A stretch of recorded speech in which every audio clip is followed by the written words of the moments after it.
ಅಂತರ್ವಾಣಿಯ ಈ ಸಮುದಾಯ ರೇಡಿಯೋವನ್ನು ಆಲಿಸುತ್ತಿರುವ ಎಲ್ಲ ಶ್ರೋತೃ ಬಾಂಧವರಿಗೆ ಶರಣಾರ್ಥಿ. ನಾನು ಶಿವರಾಜ್ ಶಾಸ್ತ್ರಿ ಎಂದಿನಂತೆ ತಮ್ಮೊಂದಿಗೆ ಅಂತರ್ವಾಣಿಯ ಸ್ಟುಡಿಯೋದಲ್ಲಿದ್ದೇನೆ. ಕೇಳಿದರೆ ಇವತ್ತು ನಮ್ಮ ವಿಶೇಷ ವ್ಯಕ್ತಿ ಈ ಕಾರ್ಯಕ್ರಮದಲ್ಲಿ ಇಬ್ಬರು ಮಹಾ ವ್ಯಕ್ತಿಗಳನ್ನು ನಾವು ಪರಿಚಯ ಮಾಡಿಕೊಡ್ತಾ ಇದ್ದೇವೆ. ಅವರೇ ಒಬ್ಬರು ಸೌರಭ್ ಇದ್ದಾರೆ, ಇನ್ನೊಬ್ರು ಮಧು ಮೇಡಮ್ ಇದ್ದಾರೆ. ಅನೇಕರು ಇರ್ತಾರೆ, ಇವ್ರ ವಿಶೇಷತೆ ಏನು ಅಂತ ಅನೇಕರು ಕೇಳಬಹುದು. ಇವರು ಒಂದು ಚಾರಿಟೇಬಲ್ ಸೊಸೈಟಿ ಮಾಡಿಕೊಂಡು ಅನೇಕ ರೀತಿಯಲ್ಲಿ ಸಮಾಜದ ಸೇವೆ ಮಾಡ್ತಾ ಇದ್ದಾರೆ, ಎಲ್ಲ ಜೀವಿಗಳ ಸೇವೆ ಮಾಡ್ತಾ ಇದ್ದಾರೆ. ಪೂಜ್ಯ ಡಾಕ್ಟರ್ ಶರಣಬಸವಪ್ಪ ಅಪ್ಪ ಅವರು ಹೇಳ್ತಾ ಇದ್ರು, service to humanity is service to God, no religion is greater than service ಅಂತ ಹೇಳ್ತಾ ಇದ್ರು. ಸೇವೆಗಿಂತಲೂ ಮಿಗಿಲಾದಂಥ ಧರ್ಮ ಮತ್ತೊಂದಿಲ್ಲ. ಸೇವೆಯಲ್ಲಿ ದಾಸೋಹ ಅಡಗಿಕೊಂಡಿದೆ, ದಾಸೋಹದೊಳಗಡೆ ಸೇವೆ ಇದೆ. ಹಾಗಾಗಿ ಮನುಕುಲಕ್ಕಾಗಿ ನಾವು ಮಾಡುವ ಸೇವೆ ಇದೆಯಲ್ಲ, ಅದು ನಿಜವಾಗಿಯೂ ಎಲ್ಲ ಧರ್ಮಗಳಿಗಿಂತಲೂ ಶ್ರೇಷ್ಠವಾದಂಥ ಧರ್ಮ ಇದೆ. ಅಂತೆಯೇ ಬಸವಣ್ಣನವರು ಹೇಳಿದ್ರು, ದಯವೇ ಧರ್ಮದ ಮೂಲವಯ್ಯ ಅಂದ್ರು. ಶರಣ ಬಸವೇಶ್ವರರು ತೋರಿಸಿಕೊಟ್ರು, ದಾಸೋಹವೇ ಧರ್ಮದ ಮೂಲವಯ್ಯ ಅಂತ.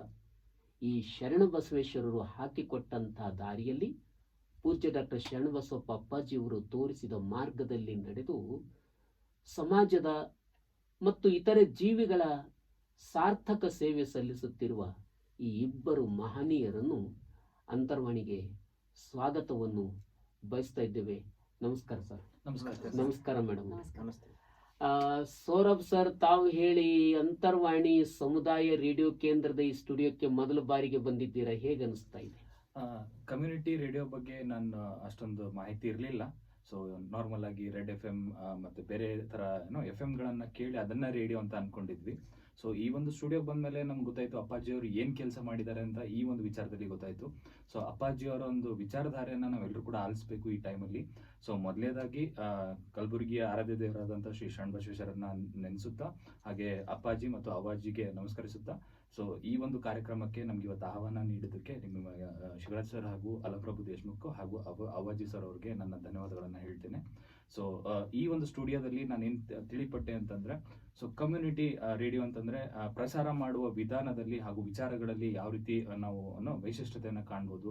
ಸೊ ಇದಕ್ಕೆ ಯಾರು ರೆಗ್ಯುಲೇಟರಿ ಇರ್ತಾರೆ, ಯಾವ ತರ ನಾವು ವಿಚಾರಗಳನ್ನ ಪ್ರಸಾರ ಮಾಡಬೇಕು, ಅದ್ರ ಬಗ್ಗೆ ತಿಳ್ಕೊಂಡು ಸ್ವಲ್ಪ ನಾನು ಈ ಒಂದು ಕಮ್ಯುನಿಟಿ ರೇಡಿಯೋ ಬಗ್ಗೆ ಸ್ವಲ್ಪ ವಿಚಾರಗಳನ್ನ ತಿಳ್ಕೊಂಡೆ. ಸೊ ಈ ಒಂದು ವಿಚಾರದಲ್ಲಿ ಅಪ್ಪಾಜಿಯವ್ರು ಮಾಡಿದ ಸೇವೆ ತುಂಬಾ ಒಂದು ಶ್ಲಾಘನೀಯ ಅಂತ ಅನಿಸ್ತು. ಸೊ ಅವರ ಸೇವೆಗೆ ಮತ್ತೊಂದ್ಸತಿ ನನ್ನ ಎನ್ ಜಿ ಒ ಪರವಾಗಿ ಧನ್ಯವಾದಗಳನ್ನ ಹೇಳಕ್ ಇಷ್ಟಪಡ್ತೀನಿ. ಮಧು ಮೇಡಮ್, ತಮ್ಮ ಭಾವನೆಗಳೇನಿವೆ? ನನಗೂ ತುಂಬಾ ಚೆನ್ನಾಗಿ ಅನಿಸ್ತಾ ಇದೆ. ಆಕ್ಚುಲಿ ಇದು ಫಸ್ಟ್ ಟೈಮ್ ಇದೆ ನಮ್ದು ಈ ತರ ಇಂಟರ್ವ್ಯೂ ಕೊಡೋದು, ಅಥವಾ ಈ ತರ ಫೇಸ್ ಮಾಡೋದು. ಸೊ ಲೈಕ್ ಒಳ್ಳೇದು ಅನಿಸ್ತಾ ಇದೆ. ನಮ್ ಗುಲ್ಬರ್ಗಾದಲ್ಲಿ ಈ ತರ ಒಂದು ರೇಡಿಯೋ ಸ್ಟೇಷನ್ ಇದೆ ಅಂತ ಫಸ್ಟ್ ಟೈಮ್ ಗೊತ್ತಾಗಿದೆ. ಅಂಡ್ ಇದರ ಥ್ರೂ ಜನರಿಗೆ ತುಂಬಾ ಸಂದೇಶಗಳನ್ನು ಸಿಗ್ತಾ ಇದೆ, ಇಂಪಾರ್ಟೆಂಟ್ ಸಂದೇಶಗಳನ್ನು ಸಿಗ್ತಾ ಇದೆ ಅಂತ ಸಂತೋಷ ಪಡ್ತಾ ಇದ್ದೀನಿ. Thank you. ಈಗ ಸೌರಭ್ ಸರ್, ತಾವು ಹೇಳಿ, ತಾವು ಒಂದು ಚಾರಿಟೇಬಲ್ ಸೊಸೈಟಿ ಮಾಡ್ಕೊಂಡಿದ್ದೀರಾ, ಏನದ ಹೆಸರು? ಸೊ ನನ್ನ ಚಾರಿಟಿಯ ಒಂದು ಹೆಸರು ಬಂದ್ಬಿಟ್ಟು ಆನಂದ ಅಭಿಯಾನ್ ಚಾರಿಟೇಬಲ್ ಸೊಸೈಟಿ ಅಂತ. ಇದು ನಮ್ಮ ಕರ್ನಾಟಕ ಸರ್ಕಾರದ ಒಂದು ಸಹಕಾರ ಇಲಾಖೆಯಲ್ಲಿ ನೋಂದಣಿ ಆಗಿರುವಂತಹ ಒಂದು ಸಂಸ್ಥೆ. ಸೊ ಇದಕ್ಕೆ ತನ್ನದೇ ಆದ ಒಂದು ಕಾನೂನು ಇದೆ. ಸೊ ಪ್ರತಿ ವರ್ಷ ಕೂಡ ಇದ್ರದ್ದು ಆಡಿಟ್ ಆಗುತ್ತೆ. ಸೊ ಪ್ರತಿ ಒಂದು ಇದ್ರದ್ದೇ ಆದ ಒಂದು ಸಪರೇಟ್ ಆಗಿ ಬ್ಯಾಂಕ್ ಖಾತೆ ಇರುತ್ತೆ. ಸೊ ಈ ಒಂದು ಎಲ್ಲ ಪ್ರೊಸೀಜರ್ ಅನ್ನ ಸಹಕಾರ ಇಲಾಖೆದೊಂದಿಗೆ ನಾವು ನೋಂದಣಿ ಮಾಡಿಕೊಂಡು, ಸೊ ಅವರ ಒಂದು ಗೈಡ್ ಲೈನ್ಸ್ ಅಲ್ಲಿ ನಾವು ನಮ್ಮ ಎನ್ ಜಿ ಒ ನಡೆಸ್ಕೊಂಡು ಹೋಗ್ತಿದ್ದೀವಿ ಸರ್. ಇಂಥದ್ದೊಂದು ಎನ್ ಜಿ ಒ ಮಾಡಬೇಕು ಅಂತ ಯಾಕೆ, ಏನು ಪ್ರೇರಣೆ, ಯಾರು ಇದಕ್ಕೆ ಪ್ರೇರಣೆ ಕೊಟ್ಟರು, ಯಾಕೆ ಅನಿಸ್ತು ತಮಗಿದು? ವಿಚಾರ ಏನು ಅಂದ್ರೆ ಸರ್, ದೇಶಕ್ಕೆ ಸೈನಿಕರು ಮತ್ತು ರೈತರು ಯಾವ ರೀತಿ ಒಂದು ಸೆಲ್ಫ್ಲೆಸ್ ಆಗಿ ಸರ್ವಿಸ್ ಮಾಡ್ತಾರೆ, ನಿಸ್ವಾರ್ಥವಾದ ಸೇವೆಯನ್ನು ಸಲ್ಲಿಸ್ತಾರೆ. ಆ ಒಂದು ವಿಚಾರಗಳಲ್ಲಿ ನಾನು ಥಿಂಕ್ ಮಾಡಿದಾಗ ಸೊ ನಾನು ಕೂಡ ಸಮಾಜಕ್ಕೆ ಏನಾದರೂ ಕೊಡಬೇಕು ಅನ್ನೋ ಒಂದು ವಿಚಾರದಲ್ಲಿ ನಾನು ಹೇಗೆ ಸಮಾಜಮುಖಿ ಕೆಲಸಗಳನ್ನು ಮಾಡ್ಬೋದು ಅಂತ ವಿಚಾರ ಮಾಡಿದಾಗ ಸುಮಾರು 2017ರಿಂದ 19ವರೆಗೂ ಕೂಡ ನಾನು NGOಗಳ ಬಗ್ಗೆ ರಿವ್ಯೂ ಮಾಡಿದೆ ಗೂಗಲಲ್ಲಿ. ಸೊ ಕೆಲವೊಂದು NGOಗಳಿಗೆ ಹೋಗಿ ನೋಡಿದೆ ಹೇಗೆ ಕೆಲಸ ನಡೀತಿದೆ ಅಂತ. ಸೊ ಅದೆಲ್ಲ ವಿಚಾರಗಳನ್ನ ಆಲಿಸಿ ನಾನು 2019ರಲ್ಲಿ ನಾನು ಕೂಡ ಒಂದು ಸಂಸ್ಥೆನ ತೆಗೆದು ಜನರಿಗೆ ನಿಸ್ವಾರ್ಥವಾದ ಸೇವೆಯನ್ನ ಮಾಡ್ಬೇಕಂತ ಉದ್ದೇಶದಿಂದ ಈ ಒಂದು ಸಂಸ್ಥೆಯನ್ನ ತೆಗೆದು, ಆಮೇಲೆ ಇದಕ್ಕೆ ಕಾರಣವಾದಂಥವ್ರು ನಮ್ಮ ತಂದೆಯವರು ಕೂಡ ಪ್ರಾಣಿಗಳ ಸೇವೆ ಅಂದ್ರೆ ಅವ್ರಿಗೆ ತುಂಬಾ ಇಷ್ಟ ಆಯ್ತು. ಆ ಒಂದು ದಾರಿಯಲ್ಲಿ ನಾನು ಕೂಡ ಪ್ರಾಣಿಗಳಿಗೆ ಸಹಾಯ ಮಾಡ್ಬೇಕು ಅನ್ನೋ ವಿಚಾರದಿಂದ ಈ ಒಂದು ಸಂಸ್ಥೆನ ತೆಗೆದಿದ್ದೇನೆ. ನಿಮ್ ತಂದೆಯವರು ಏನ್ ಮಾಡ್ತಾರೆ? ನನ್ನ ತಂದೆಯವರು ಬೇಸಿಕಲಿ ಅಡ್ವೊಕೇಟ್ ಇದ್ದಾರೆ ಸರ್. ಅವರು ತಮ್ಮ ವಕಾಲತ್ ಕೆಲಸದಲ್ಲಿ ಸೇವೆಯಲ್ಲಿ ತೊಡಗಿದ್ರು. ಅವ್ರದ್ದು ಯಾವುದೋ ಒಂದು ಬಿಸ್ನೆಸ್ ಕೂಡ ಇದೆ. ಸೊ ಆ ಬಿಸ್ನೆಸ್ ಅನ್ನ ಮಾಡ್ತಾ ಅವ್ರ ಪ್ರಾಣಿಗಳಿಗೆ, ಜನಗಳಿಗೆ ಸೇವೆ ಮಾಡ್ತಾ ಅದೊಂದು ಇನ್ಸ್ಪಿರೇಷನ್ ಇಂದ ನಾನು ಕೂಡ ಒಂದು ಸಂಸ್ಥೆನ ತಗೊಂಡಿದ್ದೀನಿ. ನಮ್ಮ ಡಾಕ್ಟರ್ ಅಲಂ ಪ್ರಭು ದೇಶ್ಮುಖ್ ಅವರು ಕೂಡ ಇದರಲ್ಲಿ ಬಹಳ ಸಕ್ರಿಯವಾಗಿ ಭಾಗವಹಿಸ್ತಾ ಇದ್ದಾರೆ. He is one among the active members. ಅವ್ರ ಸೇವೆಯನ್ನ ಹೇಗೆ ತಗೊಂಡ? ಅಲಂ ಪ್ರಭು ಸರ್ ಅವರು ನಮ್ಗೆ ಪರಿಚಯ ಆಗಿದ್ದು ಒಂದು ಕಾರ್ಯಕ್ರಮದಲ್ಲಿ. ಸೊ ಅವರ ಬಗ್ಗೆ ತುಂಬಾ ಕೇಳ್ತಿದ್ದೆ, ತುಂಬಾ ಕಾರ್ಯಕ್ರಮಗಳಲ್ಲಿ ಅವ್ರನ್ನ ನೋಡಿದ್ದೆ. ಸೊ ಅವಾಗ ತಿಳ್ಕೊಂಡೆ ಸರ್ ಬೇರೆಯವ್ರ ನನಗೆ ಪರಿಚಯ ಇರೋ ವ್ಯಕ್ತಿಗಳಿಂದ ಸರ್ ಅವ್ರು ಯಾರು, ಏನ್ ಮಾಡ್ತಾರೆ, ಇಲ್ಲ ಸಂಸ್ಥಾನದವರು ಅಂತ ಅವಾಗ ಗೊತ್ತಾಯ್ತು. ಸೊ ಒಂದು ಕಾರ್ಯಕ್ರಮದಲ್ಲಿ ಅವರು ನಾವು ಒಟ್ಟಿಗೆ ಸೇರಿದಾಗ ಸರ್ ಅವ್ರ ಬಗ್ಗೆ ತಿಳ್ಕೊಳ್ಳಿಕ್ಕೆ ತುಂಬಾ ಆಸ್ಪದ ಸಿಕ್ತು. ಆವಾಗ್ಲಿಂದ ಅವರು ಒಂದು ಸರಳತೆ ನನ್ಗೆ ಏನ್ ಅನ್ನಿಸ್ತಂದ್ರೆ ಇಂತಹ ವ್ಯಕ್ತಿಗಳ ಜೊತೆ ಕೂಡಿ ಕೆಲಸ ಮಾಡಿದ್ರೆ ಇನ್ನೂ ಜಾಸ್ತಿ ಮಟ್ಟದಲ್ಲಿ ಸಮಾಜಕ್ಕೆ ನಾನು ಮಾಡ್ಬೋದು ಅಂತ ಹೇಳಿ ಅಲಂ ಪ್ರಭು ಸರ್ ಅವ್ರಿಗೂ ಕೂಡ ನಮ್ಮ ಒಂದು NGOದಲ್ಲಿ ಸೇರ್ಬಿಟ್ಟು ಕೆಲಸ ಮಾಡೋಣ ಅಂತ ನಾವೇ ಹೋಗಿ ಅವ್ರನ್ನ ಅಪ್ರೋಚ್ ಆದಾಗ ಇಂಥ ಒಳ್ಳೆ ಸೇವೆ ಮಾಡೋಕ್ಕೆ ನಮಗೆ ಅನುಕೂಲ ಮಾಡಿಕೊಟ್ಟಿದ್ದಕ್ಕೆ ಧನ್ಯವಾದಗಳನ್ನು ಹೇಳಿ ನಮ್ಮ ಒಂದು ರಿಕ್ವೆಸ್ಟ್ ಅನ್ನ ಅಕ್ಸೆಪ್ಟ್ ಮಾಡ್ಕೊಂಡು ಅವರ ನಮ್ಮ ಸಂಸ್ಥೆ ಜೊತೆ ವರ್ಕ್ ಮಾಡಿದ್ರು.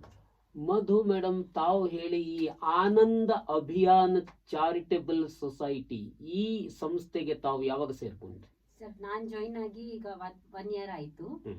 ಆಕ್ಚುಲಿ ನಾನು ಜಸ್ಟ್ ಇನ್ಸ್ಟಾದಲ್ಲಿ ಪೇಜ್ ಸರ್ಚ್ ಮಾಡ್ತಾ ಇದ್ದಾಗ ನನಗೆ ಇದ್ರ ಬಗ್ಗೆ ಗೊತ್ತಾಗಿತ್ತು.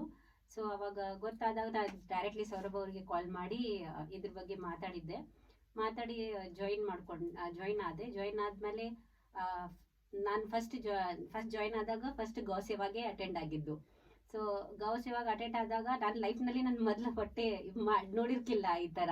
ಸೊ ಜಾಯಿನ್ ಆದಮೇಲೆ ಏನು ಗೋ ಸೇವಾದಲ್ಲಿ ಅದೆಲ್ಲ ನಾನು ನೋಡಿದೆ, ಅಲ್ಲಿ ಎಲ್ಲ ಎಕ್ಸ್ಪೀರಿಯನ್ಸ್ ಮಾಡಿದೆ ಅಲ್ಲ, ಅವಾಗ ನನ್ಗೆ ಅನ್ಸಿತ್ತು ಲೈಕ್ ಏನೋ ಒಂದು ಒಳ್ಳೇದಿದೆ ಇದು ಸೊಸೈಟಿಗೆ ಸಲುವಾಗಿ, ಇದು ಎನಿಮಲ್ ಸಲುವಾಗಿ. ನಾನು ಎನಿಮಲ್ ಲವರೇ.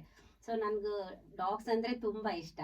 ಸೊ ಆಮೇಲೆ ಗೊತ್ತಾಯ್ತು ಇವರು ಡಾಗ್ ಫೀಡಿಂಗ್ನು ಮಾಡ್ತಾರೆ, ಎಲ್ಲ ಮಾಡ್ತಾರೆ ಅಂತ ಗೊತ್ತಾದ್ಮೇಲೆ ಅವ್ರು ಕೂಡ ಸೇರಿ ನಾನು ಇವ್ರು ಕೂಡ ಎಲ್ಲ ಕೆಲಸಕ್ಕೆ ಇನ್ವಾಲ್ವ್ ಆಗ್ತಾ ಹೋದೆ. ನಿಮ್ಮ ಮನೆ ಕಡೆಯಿಂದ ಏನು ಇದಕ್ಕೆ ಅಭ್ಯಂತರ, ಅಡ್ಡಿ, ಆತಂಕಗಳೇನು ಬರ್ಲಿಲ್ವಾ? ಇಲ್ಲ ಸರ್, ಆಕ್ಚುಲಿ ಆ ಥರ ಏನಿಲ್ಲ. ನಮ್ಮ ಮನೆಯಲ್ಲಿನೂ ಪೂರಾ ತುಂಬ ಸಪೋರ್ಟ್ ಮಾಡ್ತಾರೆ ಎಲ್ಲದಕ್ಕೂ. ಮತ್ತೆ ಹೆಂಗಿದೆ ಅಂದ್ರೆ I am a very independent from starting only. So like ನನಗೆ ಮಾಡೋದು ಇಷ್ಟ ಇದೆ, ನಾನು ಮಾಡ್ಬೇಕಂದ್ರೆ ನಾನು ಮಾಡ್ಲೇಬೇಕು ಅದು. ಸೊ ನನಗೆ ಆ ತರ ಮೊದ್ಲಿಂದನೇ ಇದೆ ಆ ತರ. ಮತ್ತೆ ಮನೆಯಲ್ಲಿನೂ ಆ ತರ ಯಾವಾಗ್ಲೂ ರಿಸ್ಟ್ರಿಕ್ಷನ್ಸ್, ಇದ್ ಮಾಡ್ಬೇಡ ಅದ್ ಮಾಡ್ಬೇಡ ಅಂತ ಇಲ್ಲ. ಸೊ ಹೆಂಗ ಅಂದ್ರೆ ಆಕ್ಚುಲಿ ನಾನು ಬಿಸ್ನೆಸ್ನು ಹ್ಯಾಂಡಲ್ ಮಾಡ್ತೀನಿ, ಮನೇನು ಹ್ಯಾಂಡಲ್ ಮಾಡ್ತೀನಿ, ಆಮೇಲೆ ಈಗ NGO ಮೆಂಬರ್ ಕೂಡ ಇದ್ದೀನಿ. ಸೊ ಆ ಥರ ಏನಿಲ್ಲ, ನಾನು ಸ್ಟಾರ್ಟಿಂಗಿಂದಾನೇ ಮಾಡ್ತಾನೆ ಬಂದಿದ್ದೀನಿ ಎಲ್ಲದಕ್ಕೂ. ಮತ್ತೆ ನನಗೆ ಹೊಸದು ಕಲೀಲಿಕ್ಕೆ ತುಂಬ ಸೇರುತ್ತೆ. ಏನಾದರೂ ಹೊಸದಿತ್ತು ಅಂದರೆ I like to be involved in everything. So ಆ ಥರ ಏನಿಲ್ಲ ಸರ್. ಈಗ ತಮ್ಮ ಸೊಸೈಟಿ ರಿಜಿಸ್ಟ್ರೇಷನ್ ಆಗುವಾಗ ಇದ್ರ ಏಮ್ಸ್ ಅಂಡ್ ಅಬ್ಜೆಕ್ಟಿವ್ಸ್, ಧ್ಯೇಯೋದ್ದೇಶಗಳನ್ನ ಏನೇನು ಇಟ್ಕೊಂಡಿದ್ದೀರ ಸರ್? ಇದು ರಿಜಿಸ್ಟ್ರೇಷನ್ ಮಾಡೋಕ್ಕಿಂತ ಮುಂಚೆನೆ ನಾವು 6 ವರ್ಷಗಳ ಕಾಲ ಸೇವೆಯನ್ನ ಮಾಡಿದ್ವಿ. ಸೊ 6 ವರ್ಷಗಳಲ್ಲಿ ಏನ್ ಸೇವೆಯನ್ನ ಮಾಡ್ತಾ ಬಂದಿದ್ವಿ ಅದೇ ಉದ್ದೇಶಗಳನ್ನ ಇಟ್ಕೊಂಡು ನಾವು ಈ ಒಂದು ರಿಜಿಸ್ಟ್ರೇಷನ್ ಅನ್ನ ಮಾಡಿಸಿದ್ವಿ. ಸಮಾಜಕ್ಕೆ ಯಾವುದೇ ಒಂದು ತರ ಭೇದ ಭಾವ ಇಲ್ಲದೆ, ಜಾತಿ ಧರ್ಮ ಯಾವುದೂ ನೋಡ್ದೇನೆ ಸೇವೆ ಒಂದೇ ಉದ್ದೇಶ ಅನ್ಕೊಂಡು ಈ ಒಂದು ಸಂಸ್ಥೆಯನ್ನ ಕಟ್ಟಿದ್ವಿ ಸರ್. ಇದರಲ್ಲಿ ನಿಮ್ಗೆ ಹೇಳ್ದಾಗೆ ನನಗೆ ಸೈನಿಕರು, ರೈತರು, ಇಲ್ಲಿರುವಂತ ಅಪ್ಪಾಜಿ ಅವರು, ಶರಣ್ ಬಸವೇಶ್ವರ ಎಲ್ಲರೂ ಕೂಡ ನನಗೆ ನಿಸ್ವಾರ್ಥವಾದ ಸೇವೆ ಮಾಡೋ ಒಂದು ವಿಚಾರದಲ್ಲಿ ತುಂಬಾನೇ ಪಾಸಿಟಿವ್ ಆಗಿ ಇನ್ಸ್ಪೈರ್ ಮಾಡಿದ್ರು. ಅವರ ವಿಚಾರಗಳಲ್ಲಿ ಒಂದು 7 ಕಾರ್ಯಕ್ರಮಗಳನ್ನ ನಾವು ಹಾಕೊಂಡು ಆ 7 ಕಾರ್ಯಕ್ರಮಗಳ ಮೇಲೆ ನಾವು ಈ ಸೇವೆಯನ್ನ ಮಾಡ್ತಿರ್ತೀವಿ ಸರ್. ಹೇಗೆ ಅಂತಂದ್ರೆ ಇದರಲ್ಲಿ ಅನಾಥ ಮಕ್ಕಳಿಗೆ ಅವ್ರಿಗೆ ಶಾಲೆ ಹೋಗೋ ವ್ಯವಸ್ಥೆ ಆಗ್ಲಿ, ಬುಕ್ ಕೊಡೋದಾಗ್ಲಿ, ಬಟ್ಟೆ ಕೊಡೋದಾಗ್ಲಿ, ಆ ಒಂದು ಕಾರ್ಯಕ್ರಮ ಇರುತ್ತೆ. ಆಮೇಲೆ ಕುಷ್ಠರೋಗಿಗಳಿಗೆ ಅವ್ರಿಗೆ ಮನೆಗೆ ಹೋಗಿ ಔಷಧಿಗಳನ್ನ ಕೊಡೋದು ಕಾರ್ಯಕ್ರಮ. ಮತ್ತೆ ಬೀದಿ ನಾಯಿಗಳಿಗೆ ದಿನನಿತ್ಯ ಊಟ ಹಾಕೋದು, ಅವುಗಳಿಗೆ ವ್ಯಾಕ್ಸಿನ್ ಮಾಡಿಸೋದು. ಕಾಲ್ ರಿಂಗ್ ಮಾಡೋದು, ಅದ್ರ ಜೊತೆಗೆ ಗೋಶಾಲೆಗಳಲ್ಲಿ ಯಾವ ರೆಸ್ಕ್ಯೂಡ್ ಕಾಸ್ ಅಂದ್ರೆ ತಗೊಂಡು ಹೋಗ್ತಿರ್ತಾರೆ, ಕಟಕ ಕೈಲಿ ಹೋಗ್ತಿರುತ್ತೆ, ಅಂತ ಒಂದು ಆಕಳನ್ನ ಬಿಡ್ಸ್ಕೊಂಡು ಬಂದು ಗೋಶಾಲೆಯಲ್ಲಿ ಇಟ್ಟಿರ್ತಾರೆ. ಅಂತವಕ್ಕೆ ಪೌಷ್ಟಿಕ ಆಹಾರ ಕೊಡೋ ವಿಚಾರದಲ್ಲೂ ಕೂಡ ನಾವು ಕೆಲಸ ಮಾಡ್ತಿದೀವಿ. ಆಮೇಲೆ ಶಾಲೆ ಮಕ್ಕಳಿಗೆ ಟೀಚರ್ಸ್ ಮತ್ತೆ ಪೇರೆಂಟ್ಸ್, ಸೋಲ್ಜರ್ಸ್, ಫಾರ್ಮರ್ಸ್ ಮತ್ತೆ ಡಾಕ್ಟರ್ಸ್ಗಳ ಬಗ್ಗೆ ಅರಿವು ಮೂಡಿಸ್ತಾ ಪ್ರಾಣಿಗಳ ಜೊತೆ ಹೇಗೆ ನಾವು ಸಮಾಜದಲ್ಲಿ ಸಹಬಾಳ್ವೆಯಿಂದ ಇರಬೇಕು ಅನ್ನೋ ವಿಚಾರ ಕೂಡ ಮಕ್ಕಳಿಗೆ ಸುಮಾರು ಕಲಬುರಗಿಯಲ್ಲಿ 45 ಶಾಲೆಗಳಿಗೆ ನಾವು ಹೋಗಿ ಒಂದು ತಾಸಿನ ಜಾಗೃತಿ ಕಾರ್ಯಕ್ರಮ ಕೂಡ ಕೊಟ್ಟಿದ್ವಿ. ಸೊ ಇದರಲ್ಲಿ ಸೈನಿಕರು ಮತ್ತೆ ರೈತರ ಬಗ್ಗೆ ಬಹಳ ಒಂದು ಪ್ರಭಾವಶಾಲಿಯಾದ ಮಾತುಗಳನ್ನ ಮಕ್ಕಳಿಗೆ ಹೇಳಿ, ಸೊ ಅವರು ದೇಶಕ್ಕೆ ಯಾರು ಸೇವೆ ಮಾಡ್ತಿದ್ದಾರೆ ಅವ್ರಿಗೆ ಗೌರವ ಕೊಡುವಂತರ ಆಗ್ಬೇಕು ಅನ್ನೋ ವಿಚಾರದಲ್ಲಿ ಮಕ್ಕಳಿಗೆ ಕೂಡ ನಾವು ಈ ವಿಚಾರಗಳನ್ನು ತಿಳಿಸ್ತಿರ್ತೀವಿ. ಹಾಗೆ ಸೈನಿಕರ ಹೆಸರಲ್ಲಿ ಊಟ ಹಂಚೋದು ಕೂಡ ಮಾಡ್ತೀವಿ. ಆಮೇಲೆ ಸೈನಿಕರ ಬಗ್ಗೆ ಯಾವ್ದಾದ್ರು ದಿನಗಳು ಬಂದ್ರೆ ಆಚರಣೆಗಳನ್ನ ಕೂಡ ನಾವು ಸೈನಿಕರ ಜೊತೆ ಸೇರ್ಕೊಂಡು ಮಾಡ್ಬೋದು. ಈ ಎಲ್ಲಾ ಕಾರ್ಯಕ್ರಮಗಳು ನಮ್ಮ ಒಂದು ಬೈಲಾಸ್ ಅಲ್ಲಿ ಮತ್ತೆ ರೂಲ್ಸ್ ಅಂಡ್ ರೆಗ್ಯುಲೇಷನ್ಸ್ ಅಲ್ಲಿ ಆಬ್ಜೆಕ್ಟಿವ್ ಅಲ್ಲಿ ಈ ವಿಚಾರಗಳಲ್ಲಿ ಕೆಲಸ ಮಾಡ್ತೀವಿ ಅಂತ ಹೇಳಿ ಅವ್ರಿಗೆ ನಾವು ಸರ್ಟಿಫೈ ಮಾಡಿಕೊಟ್ಟಿರ್ತೀವಿ ಸರ್. ನಿಮ್ ಜೊತೆಗೆ ಇನ್ನೊಬ್ರು ಯಾರು? ಆಕಾಶ್ ಅಂತ ಇದ್ದಾರೆ. ಆಕಾಶ್, ಹಾ ಸರ್, ನಮಸ್ತೆ. ಹೇಳಿ ಆಕಾಶ್, ತಾವು ಈ ಸಂಸ್ಥೆಯಲ್ಲಿ ಸೇರ್ಕೊಂಡಿದ್ದೀರಾ? ಹಾ ಸರ್, ನಾನು ಮೆಂಬರ್ ಆಗಿದ್ದೇನೆ. ಆಗಿದ್ದೀರಾ? ಹಾ ರೀ ಸರ್. ಯಾವಾಗಿನಿಂದ? ನಾ ಹೋದ ವರ್ಷ ಜೂನ್ ಅಲ್ಲಿ ಜಾಯ್ನ್ ಆಗಿದೆ NGOಗೆ. ಹ್ಮ್. ನಂದು ಜೂನ್ ಅಲ್ಲಿ ರೀಸೆಂಟ್ಲಿ ಇಂಜಿನಿಯರಿಂಗ್ ಕಂಪ್ಲೀಟ್ ಮಾಡಿದ್ದಾರೆ ಸರ್. ಓ, ಯಾವ ಬ್ರಾಂಚು? ಸಿವಿಲ್ ಇಂಜಿನಿಯರಿಂಗ್ ಸರ್, ಪಿಡೆ ಕಾಲೇಜಲ್ಲಿ. ಈಗ ಈ ಸಂಸ್ಥೆಯೊಂದಿಗೆ ಕೆಲಸ ಮಾಡ್ತಾ ಇದ್ದೀರಾ? ಹಾ ರೀ ಸರ್. ಹೆಂಗಂದ್ರೆ ನಮ್ಮ ಪಪ್ಪ ಅವರು ಸಮಾಜ ಸೇವೆ ಮಾಡ್ತಿದ್ರು, ಅಂದ್ರೆ ಮಂದಿಗೆ ಹೆಲ್ಪ್ ಮಾಡ್ತಿದ್ರು. ಸೊ ನಂಗೂ ಹಂಗೆ ಏನಾರೆ ಮಾಡ್ಬೇಕಂತ ಆಸೆ ಐತ್ರಿ ಸರ್. ಕಾಲೇಜ್ ಮುಗ್ಯಾನ ಏನ್ ಮಾಡ್ಬೇಕಂತ ನಮ್ಮ ಫ್ರೆಂಡ್ ಒಂದಿನ ಗೋಶಾಲ ಕರೆದಿದ್ದೆ. ನಾನು ಫಸ್ಟ್ NGO ಜಾಯ್ನ್ ಆಗಿದ್ದು ಗೋಶಾಲಕ್ಕೆ ರೀ ಸರ್. ಎಲ್ಲಿ ಗೋಶಾಲ? ಮಾಧವ್ ಗೋಶಾಲ, ಎಲ್ಲಿದೆ? ಆಜಾದ್ಪುರ ಆಜಾದ್ಪುರ ಹತ್ರ ಇದೆ ಸರ್. ಅಲ್ಲಿ ಗೋಶಾಲ ಹೋದಾಗ ನನ್ನ ತಲೆಯಲ್ಲಿ ಏನಂದ್ರೆ NGO ಅಂದ್ರೆ ಹೆಂಗಂದ್ರೆ ಎಲ್ಲರ ಮೈಂಡ್ ಸೆಟ್ ಹೆಂಗಂದ್ರೆ NGO ಅಂದ್ರೆ ಏನು ಬರೀ ರೊಕ್ಕ ಹೊಡ್ಕೋತಾರೆ ಹಂಗಂತ ಇರುತ್ತೆ. ನಾನು ಅದೇ ಹೆಂಗೆ NGO ಅಂದ್ರೆ ಏನಪ್ಪಾ ಇದನ್ನ ಯಾವ್ದಾರ ರೊಕ್ಕ ಇದು ಮಾಡ್ತದ ನಾ ಹೋಗಿದ್ದೆ. ಸೊ ಫಸ್ಟ್ ಡೇ ಹೋಗಿದಾಗ NGOದಾಗ, ಸೊ ಅಲ್ಲಿ ಕೆಲಸ ಮಾಡುದು ಮತ್ತು ಅಣ್ಣ ಪ್ರೆಸಿಡೆಂಟ್ ಸೌರಭ ಜೇವರ್ಗಿಕರ್ ಅವ್ರದೆಲ್ಲ ರೂಲ್ಸ್ ಆ್ಯಂಡ್ ರೆಗ್ಯುಲೇಷನ್ಸ್ ನೋಡಿ ಮತ್ತು ಅವ್ರು ಮಾಡೋ ಕಾರ್ಯಗಳನ್ನು ನೋಡಿ ನಂಗೆ ಭಾಳ ಇನ್ಸ್ಪೈರ್ ಆಯಿತು. ಸೊ ನಾವು ಅವಾಗೇ ಡಿಸೈಡ್ ಮಾಡಿದೆ ಡೇ ಅಂತ ಜಾಯ್ನ್ ಆಗಿ ಈ NGO ಜಾಯ್ನ್ ಆಗಿ ನಾನು ನಮ್ಮ ಪಪ್ಪ ಅಪ್ಲೇ ಸೋಷಿಯಲ್ ಸರ್ವಿಸ್ ಮಾಡ್ಬೇಕಂತ ಇತ್ತು. ಈ ಸೋಷಿಯಲ್ ಸರ್ವಿಸ್ ಮಾಡಬೇಕು ಅಂತಂದ್ರೆ ಸಮಯ ಹೇಗೆ ತೆಗಿತೀರಾ? ಯಾಕಂದ್ರೆ ಒತ್ತಡಗಳಿರ್ತವೆ, ಫ್ಯಾಮಿಲಿ ಇರ್ತದೆ, ಕುಟುಂಬ ಇರ್ತದೆ. ಇದನ್ನ ಮಧು ಮೇಡಮ್ ತಾವು ಹೇಳಿ, ಅದರಲ್ಲೂ ಹೆಣ್ಣು ಮಗಳಾಗಿ ಸಾಕಷ್ಟು ಜವಾಬ್ದಾರಿಗಳನ್ನ ನಿರ್ವಹಿಸಬೇಕಾಗಿರುತ್ತೆ. ಇದಕ್ಕೆ ಸಮಯ ಯಾವ ರೀತಿ ತಾವು ಸಮಯ ಮಾಡ್ಕೊಳ್ತೀರಾ? ಸರ್ ಆಕ್ಚುಲಿ ಈಗ ಹೆಂಗಾಗಿದೆ, ನಮ್ಗೆ ರೂಟೀನ್ ಆಗಿದಂಗೆ ಆಗ್ಬಿಟ್ಟಿದೆ ಈಗ NGO ಕೆಲಸಗಳು. ಸೊ ಟೈಮ್ ಇದ್ರಕ್ಕಿಲ್ಲ ಅಂದ್ರೂ ನಾವು ಟೈಮ್ ಮಾಡ್ಕೋಕತ್ತೀವಿ. ಮತ್ತೆ ಪರ್ಟಿಕ್ಯುಲರ್ಲಿ ಒಂದು ಫೀಡಿಂಗ್ ಟೈಮಿಂಗ್ ಎಲ್ಲ ಫಿಕ್ಸ್ ಇರುತ್ತೆ. NGO ಟೈಮಿಂಗ್ ಏನ್ ಕೆಲಸ ಇದ್ರೂ ಎಲ್ಲ ಫಿಕ್ಸ್ ಟೈಮಿಂಗ್ ಇರುತ್ತೆ. ಸೊ ಆ ಪ್ರಕಾರ ನಾವು ನಮ್ಮ ಶೆಡ್ಯೂಲ್ ಅನ್ನು ಅರೇಂಜ್ ಮಾಡ್ಕೋತೀವಿ. ಮೊದ್ಲಿನ ದಿನಾನೇ ಫುಲ್ ಶೆಡ್ಯೂಲ್ ಅರೇಂಜ್ ಮಾಡ್ಕೊಂಡ್ರೆ ಮುಂಜಾನೆ ಎದ್ದ ತಕ್ಷಣ ಅದೇ ಶೆಡ್ಯೂಲ್ಗೆ ಅದೇ ಏನು ಟೈಮಿಂಗ್ ಹಾಕೊಂಡಿರ್ತೀವಲ್ಲ ಅದಕ್ಕೆ ಫಾಲೋ ಮಾಡ್ತೀವಿ. ಸೊ ಹಾಗಾಗಿ ಈಗ ಏನು ಸ್ಟಾರ್ಟಿಂಗ್ ಸ್ವಲ್ಪ ಅನ್ಸ್ತಿತ್ತು, ಅರೆ ಟೈಮ್ ಕಡಿಮೆ ಬೀಳ್ತಾ ಇದೆ, ಟೈಮ್ ಸಿಗ್ತಾ ಇಲ್ಲ. ಆದ್ರೆ ಈಗ ಹೆಂಗಿದೆ, ಎಲ್ಲಾನು ಸೆಟ್ ಆದಂಗೆ ಆಗ್ಬಿಟ್ಟಿದೆ, ಡೈಲಿ ರೂಟೀನ್ ಆದಂಗೆ ಆಗ್ಬಿಟ್ಟಿದೆ. ಮತ್ತೆ ಮೇನ್ ಹೆಂಗಿದೆ ಸರ್, ನಮ್ಗೆ ಏನಾದ್ರೂ ಒಂದು ಕೆಲಸ ಮನ್ಸ್ಲಿಂದ ಮಾಡೋದಿತ್ತಲ್ಲೇ ಅದು ಟೈಮ್ ಹೆಂಗೋ ನಾವೇ ತಕ್ಕೋತೀವಿ. ಸೊ ದಟ್ ಈಸ್ ದ ಥಿಂಗ್ಗೆ ತಂತಾನೇ ಎಲ್ಲ ಕೆಲಸ ಸ್ಮೂತ್ಲಿ ನಡೀತಾ ಇದ್ದಾವೆ. ಯಾವಾಗ್ಲೂ ನಗನಗತ ಕೆಲಸ ಮಾಡ್ತೀರಾ, ಅದಕ್ಕಾಗಿ ಆಯಾಸ ಅನ್ಸೋದಿಲ್ಲ? No sir. ಹೇಳಿ ಸೌರಭ್ ಸರ್, ಈಗ ಸೈನಿಕರನ್ನು, ರೈತರನ್ನು ಮತ್ತು ಇತರ ಪ್ರಾಣಿಗಳನ್ನು ಕೇಂದ್ರವನ್ನಾಗಿಟ್ಟುಕೊಂಡು ಸೇವೆ ಮಾಡ್ತಾ ಇದ್ದೀರಾ. ಸೈನಿಕ ಸೇವೆಯಲ್ಲಿ ನಮ್ಮ ಭಾಗದ ಕೊಡುಗೆ ಸ್ವಲ್ಪ ಕಡಿಮೆ ಇದೆ. ಹೆಚ್ಚಿಗೆ ಜನರು ನಮ್ಮ ಭಾಗದ ಸೈನ್ಯಕ್ಕೆ ಸೇರ್ಕೊಳ್ತಾ ಇಲ್ಲ. ಇದಕ್ಕೆ ಏನು ಕಾರಣ ಇದೆ ಮತ್ತು ಏನು ಕಿವಿ ಮಾತು ಹೇಳ್ತೀರಾ ನಮ್ಮ ಯುವಕರಿಗೆ? ಸೈನಿಕರ ವಿಚಾರದಲ್ಲಿ ಸರ್, ಫಸ್ಟ್ ನಾನು ಅಬ್ಸರ್ವ್ ಮಾಡಿದ್ದು ಒಂದು ತಿಳುವಳಿಕೆ ಈ ಭಾಗದಲ್ಲಿ ಜನಗಳಿಗೆ ಕಮ್ಮಿ ಇದೆ. ಯಾಕಂದ್ರೆ ನಮ್ಮ ಅಕ್ಕಪಕ್ಕ ರಾಜ್ಯದಲ್ಲಿ ಯಾವುದು ಕೂಡ ನಾವು ಬಾರ್ಡರ್ಸ್ ಅನ್ನ ನೋಡಲ್ಲ ಸರ್. ಓಕೆ, ಸೊ ಇದೇ ನಾವು ಅಮೃತ್ಸರ್ಗೆ ಹೋದ್ರೆ ಪ್ರತಿಯೊಂದು ಮನೆಯಲ್ಲಿ ಒಂದು 2-3 ಸೈನಿಕರನ್ನ ನಾವು ನೋಡ್ಬೋದು. ಅಲ್ಲಿ ಸೈನಿಕರನ್ನ ದೇವ್ರ ತರ ಕಾಲ್ ನಮಸ್ಕಾರ ಮಾಡಿ ಪೂಜೆ ಮಾಡ್ತಾರೆ ಸರ್. ಯಾಕಂದ್ರೆ ಅಲ್ಲಿನ ಪರಿಸ್ಥಿತಿ ಅವ್ರಿಗೆ ಚೆನ್ನಾಗಿ ಗೊತ್ತಿದೆ ವ್ಯಕ್ತಿಗಳಿಗೆ. ಇಲ್ಲಿ ನಾವು ಸೇಫ್ ಆಗಿರೋ ರೀಸನ್ಗೆ ಸೈನಿಕ ಹುದ್ದೆಗೆ ಹೋಗ್ಬೇಕನ್ನೋದು ಯಾರೋ ಒಂದು ಲಾಸ್ಟ್ ಆಪ್ಷನ್ ಅಂತ ಇಟ್ಕೊಂಡು ಆ ಮನೋಭಾವನೆಯಲ್ಲಿ ನಾವೆಲ್ಲರೂ ಕೂಡ ಇಲ್ಲಿ ಇರುವಂತ ಯುವಕರು ಬರೀ ಇಂಜಿನಿಯರ್, ಡಾಕ್ಟರ್ ಆದಷ್ಟೇ ಮತ್ತೆ ನಮಗೆ ವ್ಯಾಲ್ಯೂ ಇರುತ್ತೆ ಅಂತ ಆ ಒಂದು ಪರಿಕಲ್ಪನೆಯಲ್ಲಿ ಅವರಿದ್ದಾರೆ ಸರ್. ವಿಚಾರ ಏನು ಅಂತಂದ್ರೆ, ಸೈನಿಕ ಹುದ್ದೆಗೆ ಸೇರ್ಬೇಕಾದ್ರೆ ಒಂದು ದೇಶ ಹೆಮ್ಮೆದ ಒಂದು ಫೀಲಿಂಗ್ ಬೇಕು ಸರ್. ಸೊ ಆಮೇಲೆ ಈ ಸೈನಿಕ ಹುದ್ದೆಗೆ ಸೇರಕ್ಕೆ ಸುಮಾರು ಎಕ್ಸಾಮ್ಗಳಿದಾವೆ ಸರ್. ಕೆಲವೊಂದು SSLC ಆದ್ಮೇಲೆ ಬರುತ್ತೆ, ಕೆಲವೊಂದು PUC ಆದ್ಮೇಲೆ ಬರುತ್ತೆ, ಆಮೇಲೆ ಕೆಲವೊಂದು ಡಿಗ್ರಿ ಮಾಡಿಬಿಟ್ಟು CDS ಎಕ್ಸಾಮ್ಸ್ ಅಂತ ಆ ಥರ ಎಕ್ಸಾಮ್ಗಳನ್ನ ಅಟೆಂಡ್ ಆದ್ಮೇಲೆ ಮಾತ್ರ ಒಳ್ಳೆ ಪೊಸಿಷನ್ಗೆ ನಾವು ಆರ್ಮಿಯಲ್ಲಿ, ನೇವಿಯಲ್ಲಿ, ಏರ್ಫೋರ್ಸಲ್ಲಿ ಸೇವೆ ಮಾಡ್ಬೋದು ಸರ್. ಜಾಗೃತಿ ಅನ್ನೋ ಒಂದು ವಿಚಾರ ಈ ಇಲ್ಲಿನ ಭಾಗದ ಯುವಕರಿಗೆ ಸ್ವಲ್ಪ ಕಡಿಮೆ ಇರೋದ್ರಿಂದ ಸೈನಿಕ ಒಂದು ಭರ್ತಿಯಲ್ಲಿ ಈ ಭಾಗದ ಕೊಡುಗೆ ಕಡಿಮೆ ಇದೆ ಅಂತ ನಾನು ಹೇಳಕ್ ಇಷ್ಟಪಡ್ತೀನಿ. ಈ ದೆಸೆಯಲ್ಲಿ ಜಾಗೃತಿ ಮೂಡಿಸುವಲ್ಲಿ ತಾವೇನಾದ್ರೂ ಪ್ರಯತ್ನ ಮಾಡ್ತಾ ಇದ್ದೀರಾ ಹೇಗೆ? ಶಾಲೆ ಮಕ್ಕಳಿಗೆ ಒಂದು ಸೈನಿಕರಲ್ಲಿ ಸೈನಿಕರಂದ್ರೆ ಯಾರೇ ಯೂನಿಫಾರ್ಮ್ ಹಾಕೊಂಡ್ಬಂದ್ರು ಅವ್ರಿಗೆ ಎಲ್ರಿಗೂ ಕೂಡ ಇಂಡಿಯನ್ ಆರ್ಮಿ ಅಂತ ಕರೀತಾರೆ ಮಕ್ಕಳಲ್ಲಿ. ಸೊ ಅವರ ಕೆಲವೊಂದು ಯೂನಿಫಾರ್ಮ್ ಮೇಲೆ ಗೊತ್ತಾಗುತ್ತೆ, ಕೆಲವೊಂದು ಅವರ ಜವಾಬ್ದಾರಿಗಳ ಮೇಲೆ ಗೊತ್ತಾಗುತ್ತೆ. ಸೊ ಇಂಟರ್ನಲ್ ಸೆಕ್ಯೂರಿಟಿ, ಎಕ್ಸ್ಟರ್ನಲ್ ಸೆಕ್ಯೂರಿಟಿಯಲ್ಲಿ ಎರಡು ಬೇರೆ ಬೇರೆ ಫೋರ್ಸಸ್ಗಳಿದಾವೆ ಸರ್.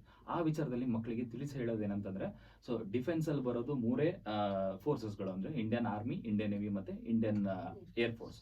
ಪ್ಯಾರಾಮಿಲಿಟರಿಲಿ ಸಾಕಷ್ಟು ಫೋರ್ಸಸ್ಗಳು ಬರುತ್ತೆ ಸರ್. ಅವರು ವಿತಿನ್ ಬಾರ್ಡರ್ಸ್ ಅಲ್ಲಿ ಕೆಲಸ ಮಾಡೋಕ್ಕೆ, ಒಳಗಡೆ ಏನಾದರೂ ತೊಂದರೆ ಆದರೆ ಈ ತರ ಬೈಫರ್ಕೇಶನ್ ಅನ್ನ ಮಾಡಿ ಮಕ್ಕಳಿಗೆ ಯಾವುದು ಏನು ಅಂತ ತಿಳಿಸ್ಕೊಟ್ಟು, ಸೊ ನೀವು ನೆಕ್ಸ್ಟ್ ಎಲ್ಲರೂ ಕೂಡ ಸೈನಿಕರ ಹುದ್ದೆಗೆ ರೆಡಿ ಆಗಬೇಕು. ಅದನ್ನ ಆ ಎಕ್ಸಾಮ್ಗೆ ಹೋಗ್ಬೇಕಂದ್ರೆ ಯಾವ ಸಬ್ಜೆಕ್ಟ್ ಅಲ್ಲಿ ನೀವು ಜಾಸ್ತಿ ಓದಬೇಕು, ಸೊ ಯಾವ ತರ ಎಕ್ಸಾಮ್ಸ್ ಇರುತ್ತೆ, ಫಿಸಿಕಲ್ ಎಕ್ಸಾಮ್ ಹೇಗಿರುತ್ತೆ, ಮೆಡಿಕಲ್ ಚೆಕಪ್ ಹೇಗಿರುತ್ತೆ, ಆ ವಿಚಾರಗಳಲ್ಲಿ ಮಕ್ಕಳಿಗೆ ತಿಳಿಸ್ಕೊಡೋ, ಸ್ಕೂಲ್ ಮಕ್ಕಳಿಗೆ ತಿಳಿಸ್ಕೊಡೋ ಕಾರ್ಯಕ್ರಮಗಳನ್ನು ಮಾಡ್ತೀವಿ. ನಮ್ಮ ಸೌರಭ್ ಅವರು ಬಹಳ ಒಳ್ಳೆ ಮಾತು ಹೇಳಿದ್ರು. ಸೈನಿಕರಂದ್ರೆ ದೇವರಿದ್ದಂಗೆ. ಅವರು ಭಾರತಾಂಬೆಯನ್ನೇ ದೇವರು ಅಂತ ತಿಳ್ಕೊಂಡು ಪೂಜೆ ಮಾಡ್ತಾರೆ. ಹಗಲು ಇರುಳು ಎಂಥ ಕಷ್ಟಕರ ಕಾಲ ಇದ್ರೂ ಇದು ಎಲ್ಲವನ್ನೂ ಬದಿಗೊತ್ತಿ ಅವರು ಸೇವೆ ಮಾಡ್ತಾ ಇರ್ತಾರೆ. ಭಾರತಾಂಬೆಯೇ ದೇವಿ ನಮಗಿಂದು ಪೂಜಿಸುವ ಬಾರ ಅಂತ. ಆ ಭಾರತಾಂಬೆ ಜನನಿ ಜನ್ಮಭೂಮೆಸ್ಸೆ ಸ್ವರ್ಗಾದದಿ ಗರಿಯಸಿ ಎನ್ನುವ ರೀತಿಯಲ್ಲಿ ಅವರು ಸೈನಿಕರು ದುಡಿತಾ ಇರ್ತಾರೆ, ಸೇವೆ ಮಾಡ್ತಾ ಇರ್ತಾರೆ. ಅಂತ ಪವಿತ್ರ ಸೇವೆಗೆ ನಮ್ಮ ಭಾಗದ ಯುವಕರು ಕೂಡ ಒಲುಮೆಯನ್ನು ತೋರಿಸಬೇಕು ಅಂತ ಬಹಳ ಕಳಕಳಿಯಿಂದ ತಾವು ಹೇಳಿದ್ದೀರಾ. ತುಂಬಾ ಧನ್ಯವಾದಗಳು. ಈಗ ಆಕಾಶ, ತಾವು ಹೇಳಿ ಗೋಶಾಲೆಯಲ್ಲಿ ಹೋಗಿ ನೋಡಿದಾಗ ನಿಮ್ಮ ಮನೆಯಲ್ಲಿ ಮೊದಲ ಆಕಳು ಇದ್ವಾ? ಇಲ್ರಿ ಸರ್, ಇಲ್ಲ. ನಮ್ಮ ಅಜ್ಜಿ ಮನೆಯಲ್ಲಿ ಆಕಳು ಇದ್ದೇವೆ ಸರ್. ಯಾವ ಊರು? ಕಡ್ಲೆವಾಡ, ಬಿಜಾಪುರ ಡಿಸ್ಟಿಕ್ ಅಲ್ಲಿ. ಅಲ್ಲಿ ಕಡ್ಲೆವಾಡ ಅಂತ ಸಣ್ಣ ಹಳ್ಳಿ ಇದೆ, ಅಲ್ಲಿ ಆಕಳಿದ್ದು. ಆಕಳು. ನೀವು ಅವಾಗ ಆಕಳ ಹೈನ ಎಲ್ಲ ಹಾಲು ಕುಡ್ದಿದ್ದೀರಾ? ಕುಡ್ದಿದ್ದೆ. ಮಜ್ಜಿಗೆ ಎಲ್ಲ? ಕುಡ್ದಿನ್ರಿ. ಈ ಗೋಶಾಲೆಗೆ ಹೋದಾಗ ಆಕಳುಗಳಿಗೆ ನೋಡಿ ಏನ್ ಅನಿಸ್ತು? ಅದೇ ಗೋಶಾಲಲ್ಲಿ ಆಕಳು ಇವೆಲ್ರಿ, ರೆಸ್ಕ್ಯೂಡ್ ಕ್ಯಾಟಲ್, ಸೌರಭಣ್ಣ ಹೇಳ್ದಂಗೆ ರೆಸ್ಕ್ಯೂಡ್ ಕ್ಯಾಟಲ್ಸ್. ಸೊ ಇದರ್ಲಿಂತ ಏನ್ ಹಾಲು ಉತ್ಪಾದನೆ ಆಗಲ್ಲ. ಸೊ ಅವು ಆಕಳುಗಳು ಹೆಂಗಂದ್ರೆ ಹಾಲು ಉತ್ಪಾದನೆ ಆಗಲ್ಲ, ಏನೂ ಆಗಲ್ಲ. ಅವಕ್ ಬರೀ ಪೋಷಣೆ ಆಹಾರ ನೀಡಕ್ಕೆ ನಾವು ಹೋಗ್ತೇವೆ ಗೋಶಾಲೆಯಲ್ಲಿ. ಹೌದಲ್ಲ? ಬಹಳ ದೊಡ್ಡ ಕೆಲಸ ಮಾಡ್ತಾ ಇದ್ದೀರಾ. ಗೋಶಾಲೆಗಳಿಗೆ ಹೋಗಿ ಪೌಷ್ಟಿಕ ಆಹಾರ ಕೊಡ್ತಾರೆ ಅಂತ ಹೇಳಿದ್ರು. ಬಹಳ ದೊಡ್ಡ ಸೇವೆ ಇದೆಯಲ್ಲ. ಅಂದ್ರೆ ಯಾವುದೇ ಜೀವಿಗೆ ಅನ್ನದ ಮಹತ್ವ ಗೊತ್ತು ಯಾವಾಗ ಆಗತ್ತೆ ಅಂತಂದ್ರೆ, ಯಾರಿಗೆ ಹಸಿವಾಗಿರ್ತದಲ್ಲ ಅವ್ರಿಗೆ ಮಾತ್ರ ಅನ್ನದ ಮಹತ್ವ ಗೊತ್ತಾಗ್ತದೆ. ಹಸದವರಿಗೆ ಉಣಿಸಿದ್ರೆ ಅನ್ನದ ಮಹತ್ವ ಗೊತ್ತಾಗ್ತದೆ ಹೊರತಾಗಿ ಉಂಡವರಿಗೆ ಉಣಿಸಿದ್ರೆ ಅನ್ನದ ಮಹತ್ವ ಗೊತ್ತಾಗೋದಿಲ್ಲ. ತಾವು ಗೋಗಳ ಸೇವೆ ಮಾಡಿದ್ದೀರಾ ಮೇಡಮ್, ಏನ್ ಅನಿಸ್ತಾವ್? ಗೋಗಳು ಹಸದು ಪಾಪ ನೀವು ಹೋದಾಗ ಅವುಗಳಿಗೆ ಏನಾದ್ರು ತಿಂಡಿ ತಿನಿಸ್ಕೊಟ್ಟಾಗ, ತಿಂದು ನೀರು ಕುಡಿಸಿದಾಗ ಅವುಗಳಲ್ಲಿರುವ ಕೃತಜ್ಞತೆಯನ್ನು ಯಾವ ರೀತಿ ಕಂಡು ಆನಂದಿಸಿದ್ದೀರಾ? ಆಕ್ಚುಲಿ ಫಸ್ಟ್ ಟೈಮ್ ಹೋದಾಗ ನೋಡಿದಾಗ ನಾನು ಫಸ್ಟ್ ಟೈಮೇ ಕೌಗೆ ಒಂದು ಏನಾದ್ರೂ ತಿನ್ಸಿದ್ದು, ಅಲ್ಲಿ ಗೌಶಾಲನಲ್ಲೇ ತಿನ್ಸಿದ್ದು. ಅದಕ್ಕಿಂತ ಮುಂಚೆ ಮನೆ ಎದುರುಗಡೆ ಅದು ಬರ್ತಾವ ಆದ್ರೆ ನಾವು ಯಾವಾಗ್ಲೂ ಹಿಂಗ ಹೋಗಿ ಹಾಕಿಲ್ಲ. ಯಾರಿಗಾದ್ರೂ ಹೇಳ್ತಿದ್ವಿ ಕೆಲ್ಸದವ್ರು, ಇಲ್ಲಾದ್ರೆ ಯಾರಾದ್ರೂ ಹೋಗಿ ಅವ್ರೇ ಹಾಕಿ ಬರ್ತಿದ್ರು, ಚಪಾತಿ ಇರ್ಲಿ ಏನಾದ್ರೂ ಇರ್ಲಿ. ಅಲ್ಲಿ ಫಸ್ಟ್ ಟೈಮ್ ಗೋಶಾಲನಲ್ಲಿ ಹೋದಾಗ ಎಲ್ಲಾ ಗ್ರೈನ್ಸು, ಆಮೇಲೆ ಆಯಿಲ್ ಕೇಕ್, ಆಮೇಲೆ ಅಲ್ಲಿ ಇದ್ದಿದ್ದು ವೆಜಿಟೇಬಲ್ಸು ಅವೆಲ್ಲ ಮಿಕ್ಸ್ ಮಾಡಿ ಅವ್ರಿಗೆ ಪೌಷ್ಟಿಕ ಆಹಾರವನ್ನು ಪ್ರಿಪೇರ್ ಮಾಡಿ ಆ ತರ ಕೊಡೋದು ಫಸ್ಟ್ ಟೈಮ್ ಎಕ್ಸ್ಪೀರಿಯನ್ಸ್ ನೋಡಿದ್ದೆ ನಾನು. ಸೊ ತುಂಬಾ ಖುಷಿ ಆಗಿತ್ತು. ಲೈಕ್ ಈ ತರಾನು ಇರತ್ತೆಯಾ ನನ್ನ ಲೈಫ್ ನಲ್ಲಿ, ನಾನು ಏನೂ ನೋಡೇ ಇಲ್ಲ, ಈಗೆಲ್ಲ ನೋಡ್ತಾ ಇದ್ದೀನಿ ಅಂತ ತುಂಬಾ ಖುಷಿ ಪಟ್ಟಿದ್ದೆ. ಆಮೇಲೆ ಅಲ್ಲಿ ಒಳಗೆ ಹೋಗಿ ಅವ್ರಿಗೆ ತಿನ್ಸಿದ್ಮೇಲೆ ನಾವು ಹೋಗಿಲ್ಲ, ಇವರೆಲ್ಲ ಹುಡುಗರು ಹೋಗಿ ಒಳಗೆ ಇಟ್ಟು ಬಂದ್ರಲ್ಲ.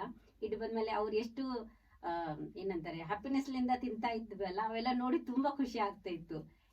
ಈಗೂ ಹಾಗೆ ದಿನ ನಾವು ಡಾಗ್ಸಿಗೂ ಫೀಡಿಂಗಿಗೆ ಹೋಗ್ತೀವಿ. ಮಾರ್ನಿಂಗ್ ಅವ್ರು ನಮ್ಮ ಸಲುವಾಗಿ ಹಿಂಗ್ ವೇಟ್ ಮಾಡ್ತಿರ್ತಾವೆ. ಆದ್ರೆ ಅವಕ್ಕೆ ನಾವು ಬರೋ ಟೈಮಿಂಗ್ ಅದೆಲ್ಲ ಗೊತ್ತಾಗ್ಬಿಟ್ಟಿದೆ ಈಗ. ಸೊ ನಾವು ಬರೋಕ್ಕಿಂತ ಮುಂಚೆನೆ ಅವ್ರ ಪೊಸಿಷನ್ ಅಲ್ಲಿ ಬಂದು ಕೂತ್ ಬಿಟ್ಟಿರ್ತಾವೆ, ಈಗ ಬರ್ತಾರಪ್ಪ ಊಟ ಹಾಕ್ತಾರೆ ಅಂತ ಹೇಳಿ. ಸೊ ಅದೆಲ್ಲ ತುಂಬಾ ಈಗ ಹೆಂಗಿದೆ, ಈಗ ಇವು ಡೈಲಿ ರೂಟೀನ್ಸ್ ನಲ್ಲಿ ಇವೆಲ್ಲ ಒಂದು ಮಿರಾಕಲ್ಸ್ ಅಂತ ಹೇಳ್ಬೋದು. ಅಂದ್ರೆ ನಮ್ ಸ್ಟಾರ್ಟ್ ಆಫ್ ದ ಡೇನೇ ನಮ್ದು ಒಂದು ಒಳ್ಳೆ ಇದರ್ಲಿಂದ ಸ್ಟಾರ್ಟ್ ಆಗ್ತಾ ಇದೆ. ಸೊ ಅದು ಡಾಗ್ ಫೀಡಿಂಗ್ ಮಾಡಿದ್ಮೇಲೆನೆ ಪೂರಾ ದಿನಾನೇ ನಮ್ದು ಒಳ್ಳೇದ್ ಹೋಗತ್ತೆ ಅಪ್ಪ ಅಂತ ಹೇಳಿ ಒಂದು ಸ್ಯಾಟಿಸ್ಫ್ಯಾಕ್ಷನ್ ಆಗತ್ತೆ.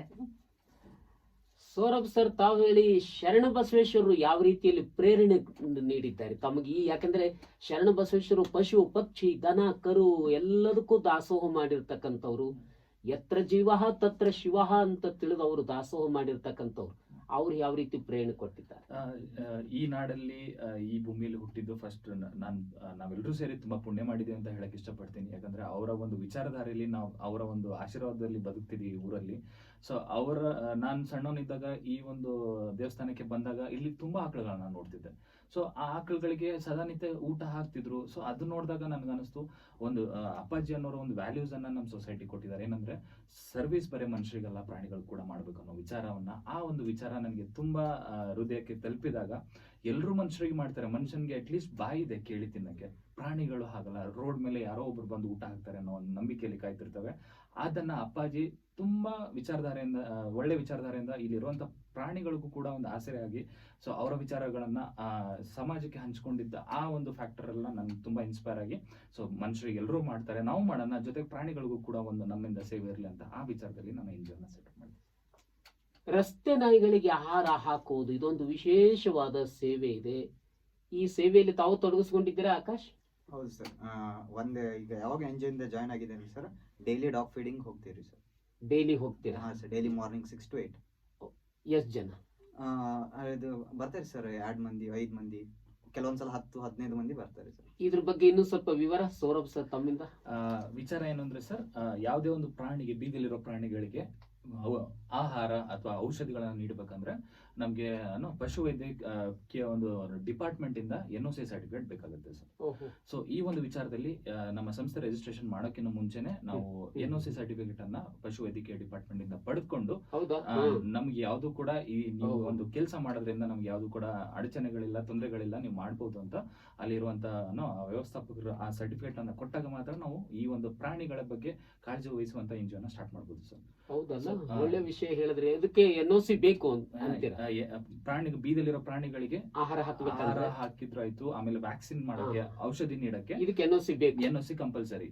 NOC ಸಿಗ್ಲಿಲ್ಲ ಅಂದ್ರೆ ನಾವು ರಿಜಿಸ್ಟ್ರೇಷನ್ ಮಾಡೋಕಿಲ್ಲ ಸರ್. ಯಾಕಂದ್ರೆ ಬೀದಲ್ಲಿರೋ ಪ್ರಾಣಿಗಳಿಗೂ ಕೂಡ ಕಾನೂನು ಇದೆ ಸರ್. ಹೌದು, ಯಾರು ಕೂಡ ಮನ್ಸಿಗೆ ಬಂದಂಗೆ ಅವ್ರಿಗೆ ಟ್ರೀಟ್ ಮಾಡಂಗಿಲ್ಲ. ಸೊ ಕಾನೂನಿನ ಚೌಕಟ್ಟಲ್ಲಿ ನಾವು ಏನ್ ಕೆಲಸ ಮಾಡಬಹುದು ಅಂದ್ರೆ, ಪ್ರೊಸೀಜರ್ ಏನಿರುತ್ತೆ ಅಂದ್ರೆ, ವೆಟರ್ನರಿ ಡಿಪಾರ್ಟ್ಮೆಂಟ್ ಇಂದ NOC ತಗೊಂಡು, ಕ್ಲಿಯರೆನ್ಸ್ ತಗೊಂಡು, ನಾವು ಈ ಸಂಸ್ಥೆ ಒಂದು ಪ್ರಾಣಿಗಳ ಒಳಿತಿಗಾಗಿ, ಬೀದಿ ಪ್ರಾಣಿಗಳ ಒಳಿತಿಗಾಗಿ ಕೆಲಸ ಮಾಡಬೇಕು ಅಂತ ಅಂದಾಗ ರಿಜಿಸ್ಟ್ರೇಷನ್ NOC ಬಂದ್ಮೇಲೆ ಮಾಡಿಕೊಟ್ಟು, ಸೊ ನಾವು ಏನೇ ಕೆಲಸ ಮಾಡಿದ್ರು ಕೂಡ ವೆಟರ್ನರಿ ಡಾಕ್ಟರ್ ಕನ್ಸಲ್ಟೇಷನ್ ಇಲ್ಲಾರ್ದೇನೆ ಒಂದು ಸೂಜಿ ಕೂಡ ನಾವು ಪ್ರಾಣಿಗಳಿಗೆ ಹಾಕುವಂಗಿಲ್ಲ. ನಮ್ಮ ಸುಪ್ರೀಂ ಕೋರ್ಟ್ ಇಂದಲೂ ಕೂಡ ಇತ್ತೀಚೆಗೆ ಬೀದಿ ನಾಯಿಗಳ ಬಗ್ಗೆ ಒಳ್ಳೆ ಜಡ್ಜ್ಮೆಂಟ್ ಕೂಡ ಬಂದಿದೆ ಅಲ್ವಾ? ಅವುಗಳ ಬಗ್ಗೆ ದಯೆ ಇರಬೇಕು, ಅವುಗಳ ಬಗ್ಗೆ ತಿರಸ್ಕಾರ ಮಾಡಬಾರ್ದು, ಸಾಧ್ಯ ಆದ್ರೆ ಅವಕ್ಕೆ ಫೀಡ್ ಮಾಡಬೇಕು, ಹೀಗೆಲ್ಲ. ಮೇಡಮ್, ಈಗ ಹೇಳಿ, ತಾವು ಈಗ ನಿರ್ದಿಷ್ಟವಾದ ಪ್ರದೇಶಗಳಿಗೆ ಮಾತ್ರ ಹೋಗ್ತೀರಾ ಅಥವಾ ಒಂದೊಂದು ದಿವಸ ಒಂದೊಂದಕ್ಕಂತ, ಹೇಗೆ ನಿಮ್ಮ ಶೆಡ್ಯೂಲ್ ಹೇಗಿದೆ ಸರ್? ಆಕ್ಚುಲಿ ಹೇಗಿದೆ, ನಮ್ದು ಫಿಕ್ಸ್ ಸ್ಪಾಟ್ಸ್ ಇದಾವ್ರಿ ಸರ್. ಸೊ ಆ ಫಿಕ್ಸ್ ಸ್ಪಾಟ್ಸ್ ನಲ್ಲಿ ಎಷ್ಟು ನಾಯಿಗಳು ಇದಾವಲ್ಲ ಅವಕ್ಕೆ ನಾವು ಫೀಡಿಂಗ್ ಮಾಡ್ತೇವೆ. ಮತ್ ಯಾವ ಡಾಗ್ಸ್ ಇದಾವಲ್ಲ ಅವೆಲ್ಲ ಡಾಗ್ಸ್ ವ್ಯಾಕ್ಸಿನೇಟೆಡ್ ಇದಾವೆ. ಮತ್ತು ಕಮ್ಯುನಿಟಿ ಏರಿಯಾಸ್ ನಲ್ಲಿ, ಸೊಸೈಟಿ ನಲ್ಲಿ ಒಳಗ್ ನಾವು ಮಾಡಲ್ಲ.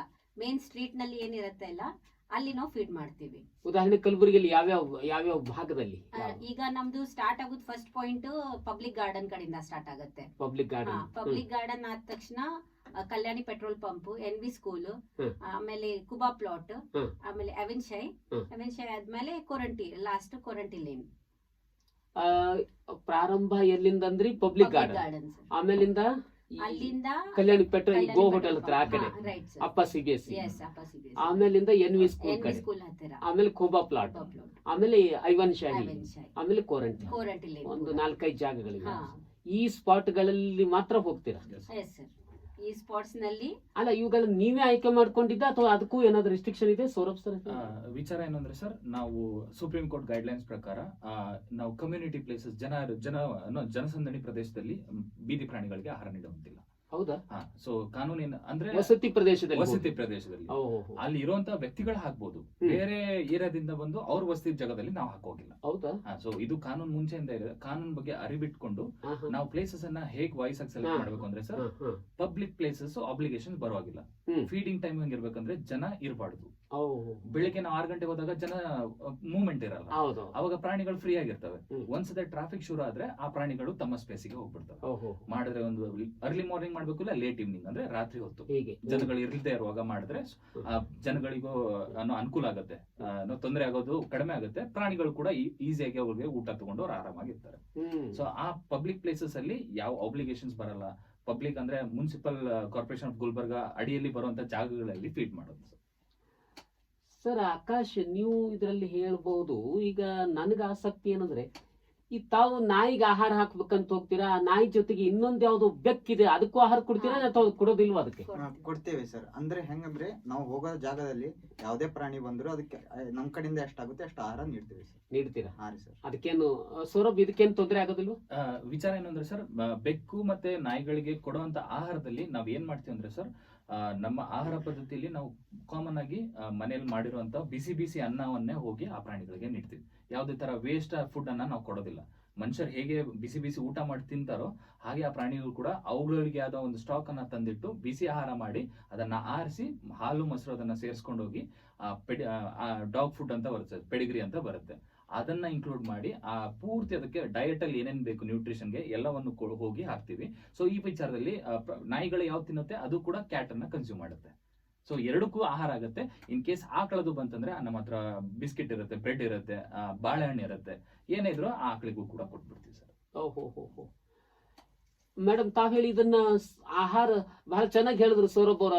ಮನುಷ್ಯರು ಊಟ ಮಾಡೋ ಬಿಸಿ ಬಿಸಿ ಅನ್ನ, ಹಾಲು, ಮೊಸರು, ಅದ್ರೊಳಗಡೆ ಪಿಡಿಗಿರಿ, ಉಪ್ಪಿನಕಾಯಿ, ಹೀಗೆಲ್ಲ ಹೇಗೆ ತಯಾರು ಮಾಡ್ತೀರಿ ಇದನ್ನೆಲ್ಲ? ಸರ್, ರಾತ್ರಿ ಫಸ್ಟ್ ಡೇ ಪ್ರಿವಿಯಸ್ ನೈಟ್ ರಾತ್ರಿನೇ ಅನ್ನ ಮಾಡಿರ್ತೀವಿ. ಅರೌಂಡ್ ಡೈಲಿ ನಮಗೆ 4-5 kg ರೈಸ್ ಬೇಕಾಗತ್ತೆ. ಸೊ ಪ್ರಿವಿಯಸ್ ನೈಟ್ ಮಾಡಿಟ್ಟು ಆಮೇಲೆ ಅದಕ್ಕೆ ತಣ್ಣಗೆ ಮಾಡಿ ಮುಂಜಾನೆ ಮೊಸರು ಮತ್ತು ಹಾಲು ಮಿಕ್ಸ್ ಮಾಡ್ತೀವಿ. ಮಿಕ್ಸ್ ಮಾಡಿ ಕಂಟೈನರ್ಸ್ ನಲ್ಲಿ ತಗೊಂಡು ಫೀಡಿಂಗಿಗೆ ಹೋಗ್ತೀವಿ. ಸೌರಭ್ ಸರ್, ಅದ್ರ ವ್ಯವಸ್ಥೆ ಉಣಿಸೋದು ಹೇಗೆ? ಎದ್ರಲ್ಲಿ ಏನ್ ಪೇಪರ್ ಅಲ್ಲಿ ಹಾಕ್ತೀರಾ, ಏನ್ ಪ್ಲೇಟ್ ಇಟ್ಕೊಂಡಿದ್ದೀರಾ, ಹೇಗೆ? ಪೇಪರು ನಾವು ಈಸಿ ಮೀಡಿಯಂ ಅಂತ ಯೂಸ್ ಮಾಡ್ತೀವಿ ಸರ್. ಪ್ಲೇಟ್ ಅನ್ನ ಹಾಕಿದ್ರೆ ಒಂದು ರೀತಿ ಅದರಲ್ಲಿ ಪ್ಲಾಸ್ಟಿಕ್ ಸಬ್ಸ್ಟೆನ್ಸ್ ಇರುತ್ತೆ, ಪೊಲ್ಯೂಷನ್ಗೂ ಒಂದು ರೀಸನ್ ಆಗುತ್ತೆ, ಇಲ್ಲಾಂದ್ರೆ ಕ್ಲೀನ್ ಮಾಡಕ್ಕೂ ಆಗಲ್ಲ. ನ್ಯೂಸ್ ಪೇಪರ್ ಹೇಗಂತಂದ್ರೆ ಒಂದ್ಸತಿ ಯೂಸ್ ಮಾಡ್ಬಿಡ್ತು ಅಂದ್ರೆ ಅದು ಈಸಿಯಾಗಿ ಡಿಸ್ಪೋಸ್ ಆಗ್ಬಿಡುತ್ತೆ. ಸೊ ಇದು ಹೈಜೀನ್ ಫ್ಯಾಕ್ಟರ್ ಅನ್ನ ತಲೆ ಇಟ್ಕೊಂಡು ಬೇಸಿಕ್ ನಮಗೆ ನ್ಯೂಸ್ ಪೇಪರ್ ಏನ್ ಸಿಗುತ್ತೆ ಅದ್ರ ಮೇಲೆ ಫೀಡ್ ಮಾಡಿ ಆ ಜಾಗದಲ್ಲಿ ನ್ಯೂಸ್ ಪೇಪರ್ ಹೇಗಿರುತ್ತೆ ಅಂತಂದ್ರೆ 1-2 ಸತಿ ಅದ್ರ ಮೇಲೆ ಕಾಲಿಟ್ಬಿಟ್ರು ಕೂಡ ಅದು ಡೈಲ್ಯೂಟ್ ಆಗಿ ಹೋಗಿರುತ್ತೆ, ಪೇಪರ್ ಕಾಣೋದಿಲ್ಲ. ಸೊ ಆ ಪೇಪರ್ ಇಂದ ಎನ್ವಿರಾನ್ಮೆಂಟ್ಗೂ ಯಾವ್ದು ತೊಂದರೆ ಆಗಬಾರ್ದು ಅಂತ ನಾರ್ಮಲ್ ಆಗಿ ನಾವು ಪೇಪರ್ ಅನ್ನ ಯೂಸ್ ಮಾಡ್ತೀವಿ ಸರ್, ನ್ಯೂಸ್ ಪೇಪರ್. ಸಾಮಾನ್ಯವಾಗಿ ಅವು ನಾಯಿಗಳಿಗೆ ಎಲ್ಲಿ ಕರಿತೀರ? ರಸ್ತೆ ಬದಿಗ ಅಥವಾ ಎಲ್ಲಿ ಒಂದು ಏನಾದ್ರು ಈಗ ಪಬ್ಲಿಕ್ ಗಾರ್ಡನ್ ಅಲ್ಲಿ ಹೋದ್ರೆ ಯಾವ ಕಡೆಗೆ, ಎಲ್ಲಿ ಅದರ ಭಾಗ ತಾವೇ ಬಂದಿರ್ತಾವ ಮೊದಲೇನೆ? ಇಲ್ಲ ಸರ್, ನಾವು ಕೆಲವೊಂದ್ಸತಿ ಗಾಡಿ ಹಿಂದೆ ಓಡ್ಕೊಂಡು ಬರ್ತವೆ ಸರ್. ಬಹಳಷ್ಟು ಜನ ನಮ್ಗೆ ಕಡಿಲಿಕ್ಕೆ ಬಂದಿದ ಅಂತ ತಿಳ್ಕೊಂಡಿದ್ದಾರೆ. ತಪ್ಪು ಕಲ್ಪನೆ ಏನಂದ್ರೆ ಸಮಾಜದಲ್ಲಿ ಪ್ರಾಣಿಗಳಿಗೆ ಒಂದ್ಸತಿ ಪ್ರೀತಿ ಕೊಟ್ರೆ ಅವ್ರು ಯಾವತ್ತೂ ಕೂಡ ದ್ವೇಷಿಸಲ್ಲ ಮತ್ತೆ ಕಚ್ಚೋದು ಇಲ್ಲ. ಅವುಗಳಿಗೆ ಬೇಕಾಗಿದ್ದು ಆಹಾರ ಅದನ್ನೇ ನಾವು ಕೊಡ್ಲಿಲ್ಲ ಅಂದ್ರೆ ಸೊ ಕಚ್ಚೋದು, ವ್ಯಾಕ್ಸಿನ್ ತಗೊಳ್ಳೋದು ಅದೆಲ್ಲ ಸಾಮಾನ್ಯ ವಿಚಾರ. ಸೊ ನಾವು ಒಂದ್ ಕಡೆ ಹೋಗಿ ನಿಂದಿರ್ತೀವಿ ಅಂತ ಜಾಗವನ್ನ ಗುರ್ತು ಮಾಡಿರ್ತವೆ ಸರ್, ಸ್ಮೆಲ್ ಇಂದಾನೆ ಗುರ್ತು ಮಾಡಿರ್ತವೆ. ಸೊ ನಾವು ಅಲ್ಲಿ ಗಾಡಿ ಹೋಗಿ ನಿಂದ್ರಿಸಿದ್ಮೇಲೆ ಕರೆಕ್ಟ್ ಆಗಿ ಆ ಲೊಕೇಶನ್ ಬಂದು ಒಂದ್ ಸೈಡ್ ಅಲ್ಲಿ ಊಟ ಹಾಕಿ ಅವುಗಳಿಗೆ ಹೊಟ್ಟೆ ತುಂಬಿಸಿ ಹೋಗೋ ಕೆಲಸವನ್ನ ನಾವು ಮಾಡ್ತೀವಿ. 4-5 kg ಪ್ರತಿನಿತ್ಯ ಇದು ದಿನ ಸರ್. ಒಂದೊಂದ್ಸಲ ಬೇರೆ ಪ್ರದೇಶದಿಂದ ನಾಯಿನು ಬಂದಿರಬಹುದು, ಓಡಾಡ್ತಾ ಇರ್ತವೆ.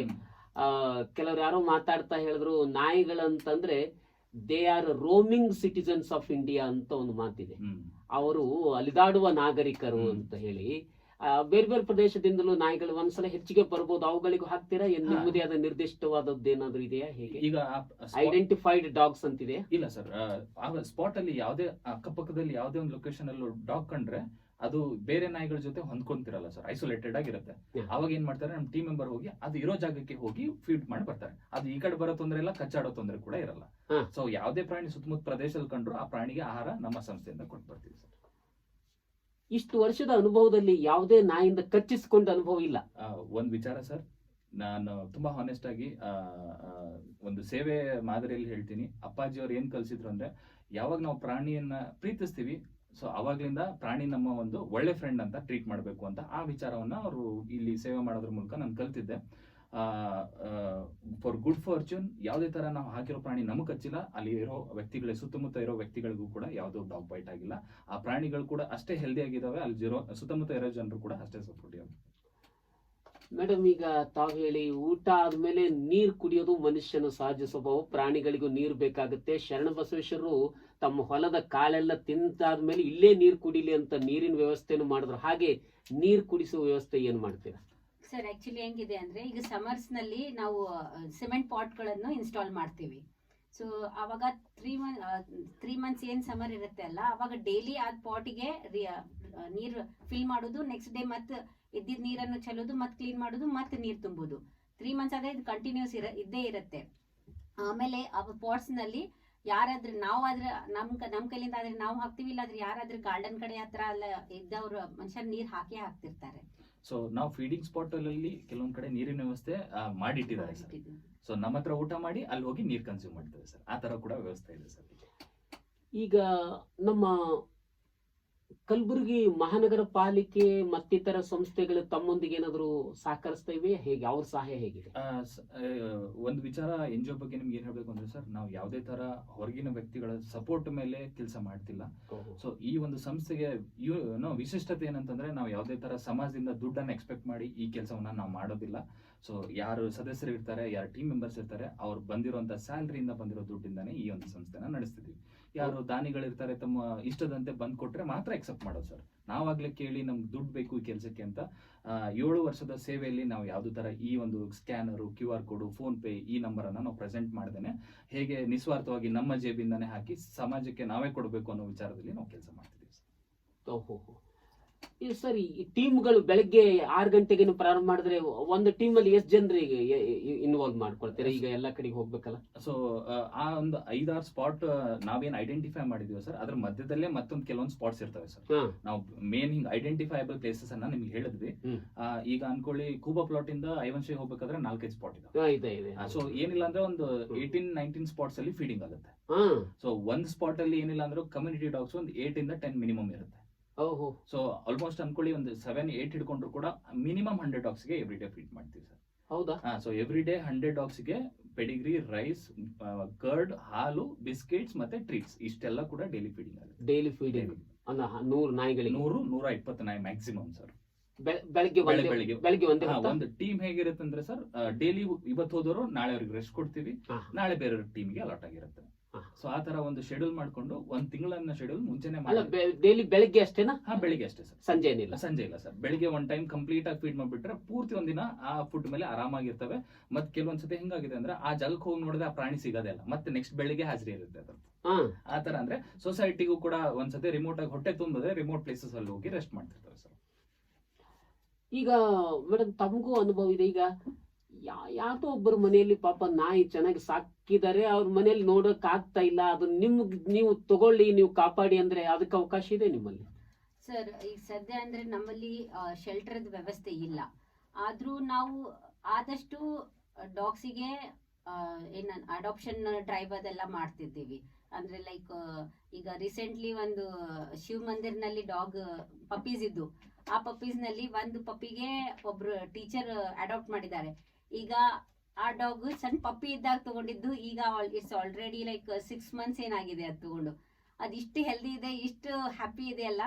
ಸೊ ನಾವು ಈ ತರ ಡ್ರೈವ್ ಮಾಡ್ತೀವಿ. ಡ್ರೈವ್ ಮಾಡಿ ಆಮೇಲೆ ಮಂದಿಗೆ ಅವೇರ್ನೆಸ್ ಕೊಡ್ತೀವಿ, ನಾಲೆಜ್ ಕೊಡ್ತೀವಿ. ಅಡಾಪ್ಷನ್ ಮಾಡಿ ಬ್ರೀಡಿಂಗ್ ಡಾಗ್ಸ್ ತಗೋಕ್ ಹೋಗ್ಬೇಡಿ.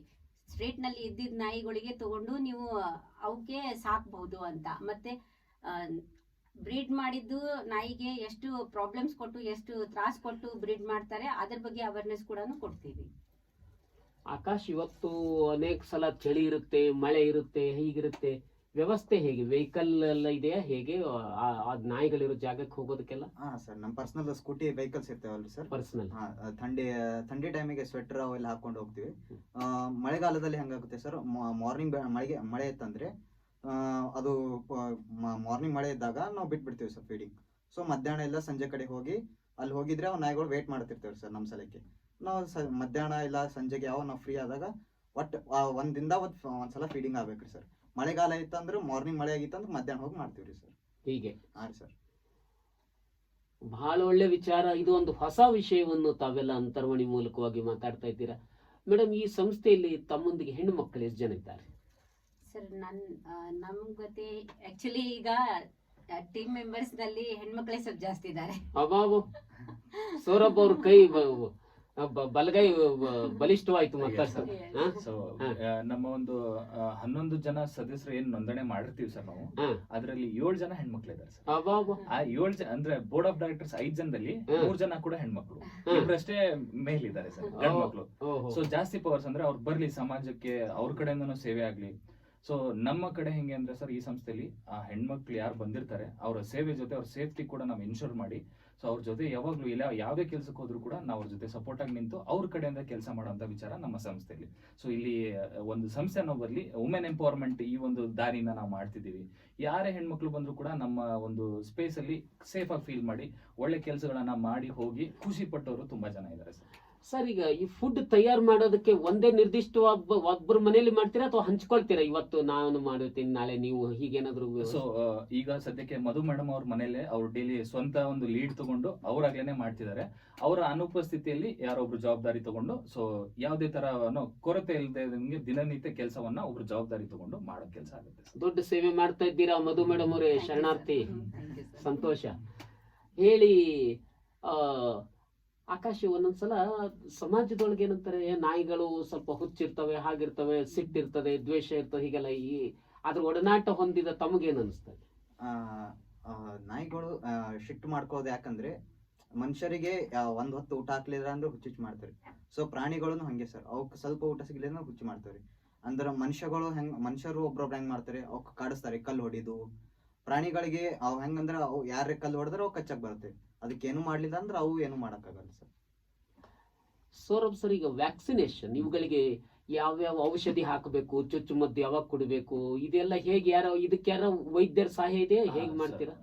ಈ ಒಂದು ಔಷಧಿ ವಿಷಯದಲ್ಲಿ ಯಾವುದೇ ಪ್ರಾಣಿಗಾಗ್ಲಿ without consultation of veterinary doctor ನಾವು ಯಾವ್ದು ಕೂಡ ಹೆಜ್ಜೆ ಇಡೋದಿಲ್ಲ ಸರ್. ಓಕೆ, ಸೊ ಇದೊಂದು ಸ್ಟ್ಯಾಂಡರ್ಡ್ ಪ್ರೋಟೋಕಾಲ್ ನಮ್ಮ NGO ದಲ್ಲಿ 7 ವರ್ಷದಿಂದ ಬಂದಿದೆ. ನಾವು ಯಾವುದೇ ಒಂದು ಸಣ್ಣ ಒಂದು ಗುಳಿಗೆ ಏನೋ ಆರಾಮಾಗುತ್ತೆ ಅಂತ ನಮ್ಗೆ ನಂಬಿಕೆ ಇದ್ರು ಕೂಡ ಅದನ್ನ ವೈದ್ಯರಿಂದ ಅಂದ್ರೆ ಪಶು ವೈದ್ಯರಿಗೆ ಕೇಳಿ ಇದು ಕೊಟ್ರೆ ಸರಿನಾ ಅಂತ ಅವ್ರ ಡೈರೆಕ್ಷನ್ಸ್ ಕೊಟ್ಟ ಮೇಲೆ ನಾವು ಅವ್ರಿಗೆ ಮೆಡಿಸಿನ್ ಕೊಡೋ ವ್ಯವಸ್ಥೆ ಆಗುತ್ತೆ ಸರ್. ಯಾಕಂದ್ರೆ ಯಾವ ಒಂದು ಭೂಮಿ ಮೇಲೆ ಬಂದಿರೋ ಜೀವಕ್ಕೆ ಅದರದ್ದೇ ಆದ ಒಂದು ಫ್ರೀಡಮ್ ಇರುತ್ತೆ, ಅದಕ್ಕೆ ಬದುಕಬೇಕು ಅನ್ನೋ ಒಂದು ಹಕ್ಕಿರುತ್ತೆ.